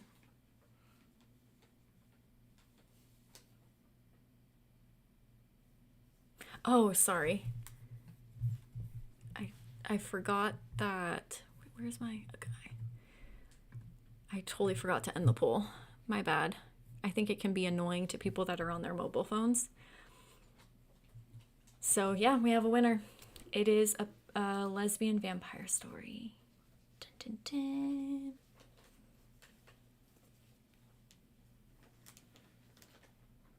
She's so weird.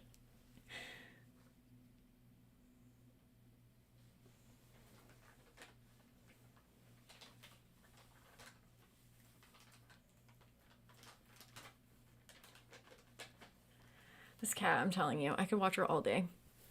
All right, well, this was very fun. I can't believe it's already been 3.5 hours. I can't believe you guys are cool. Thanks for hanging out with me.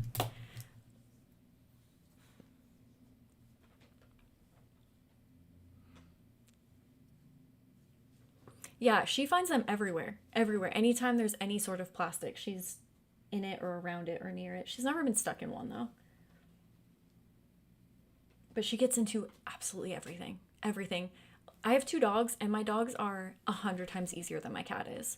They just chill, they hang out, they don't do anything bad, they don't do anything they're not supposed to, and she just... she's evil. I love her, but she's evil. Well, thanks for hanging out, guys. I'm actually glad that we read this one, because this was actually kind of fun to just make fun of for an hour. I feel a little bad if the family actually did experience ghosts, that I just made fun of them for so long, but it was the book that I was making fun of, not the actual experience. So then I will let you know on the community tab post which book. I'll bring all of your suggestions over to Patreon, and then we'll kind of talk it out over there and see what people think. And then I'll leave a little community tab post sometime in November, so you guys have all of December to read the next book. And then if you guys want to keep doing this, then we'll have one every month. So it's just going to be a little hard because we're going to have to technically have 2 books announced at once, so it might get a little confusing, but I'm sure we'll figure it out.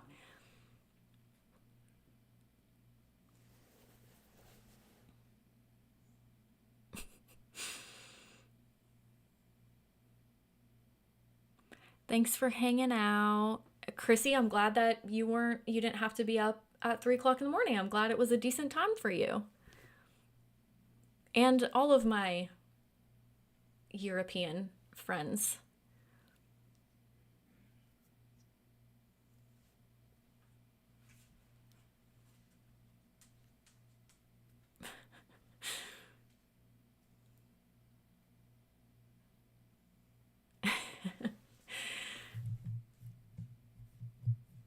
I have a Schnauzer, and my big dog, I don't know what my Schnauzer is Schnauzer Poodle mix. And then my big dog, I don't know what breed she is. When we rescued her, they said she was a Shiba Inu mix, but she's like 5 times the size of a Shiba. So I don't know what she is. The only reason why we know my other dog's breed is because he was an owner surrender. Someone took him to the pound after having him for 2 years and gave him up. He's like the most precious, perfect dog in the whole world. I'm thankful, because then I wouldn't have him if they didn't. But yeah, that's the only reason that we know his breed. And I guess he looks like a Schnauzer too, but my big dog, I don't know. I need to do one of those breed testing things on Marlo to see what she is, because she looks like a fox. I have no idea. I think she's part like coyote. She looks like a coyote. She kind of looks like a dingo sometimes. She's a weird looking one. Oh yeah, yeah, you probably still will be up at till 3 a.m. But at least this was a semi-normal time. Well, thanks guys for hanging out. I appreciate it. We probably won't have a live stream in December, but we'll pick back up with the book stuff in January. And I don't know how to end the live stream. Bri? Because I always push the wrong button. Let me text my husband.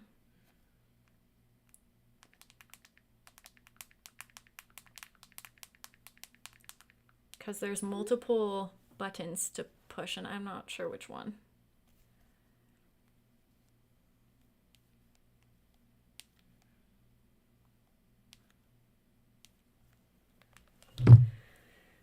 Or otherwise I'm just going to be sitting here forever trying to figure it out.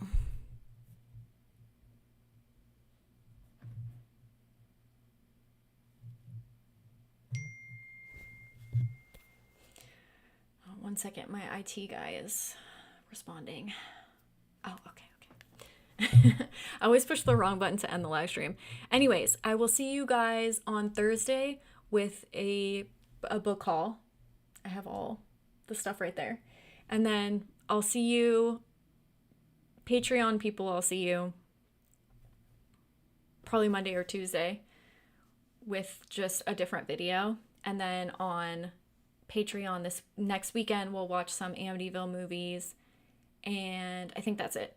So thanks guys for watching and hanging out. I appreciate it. And I will see you guys soon.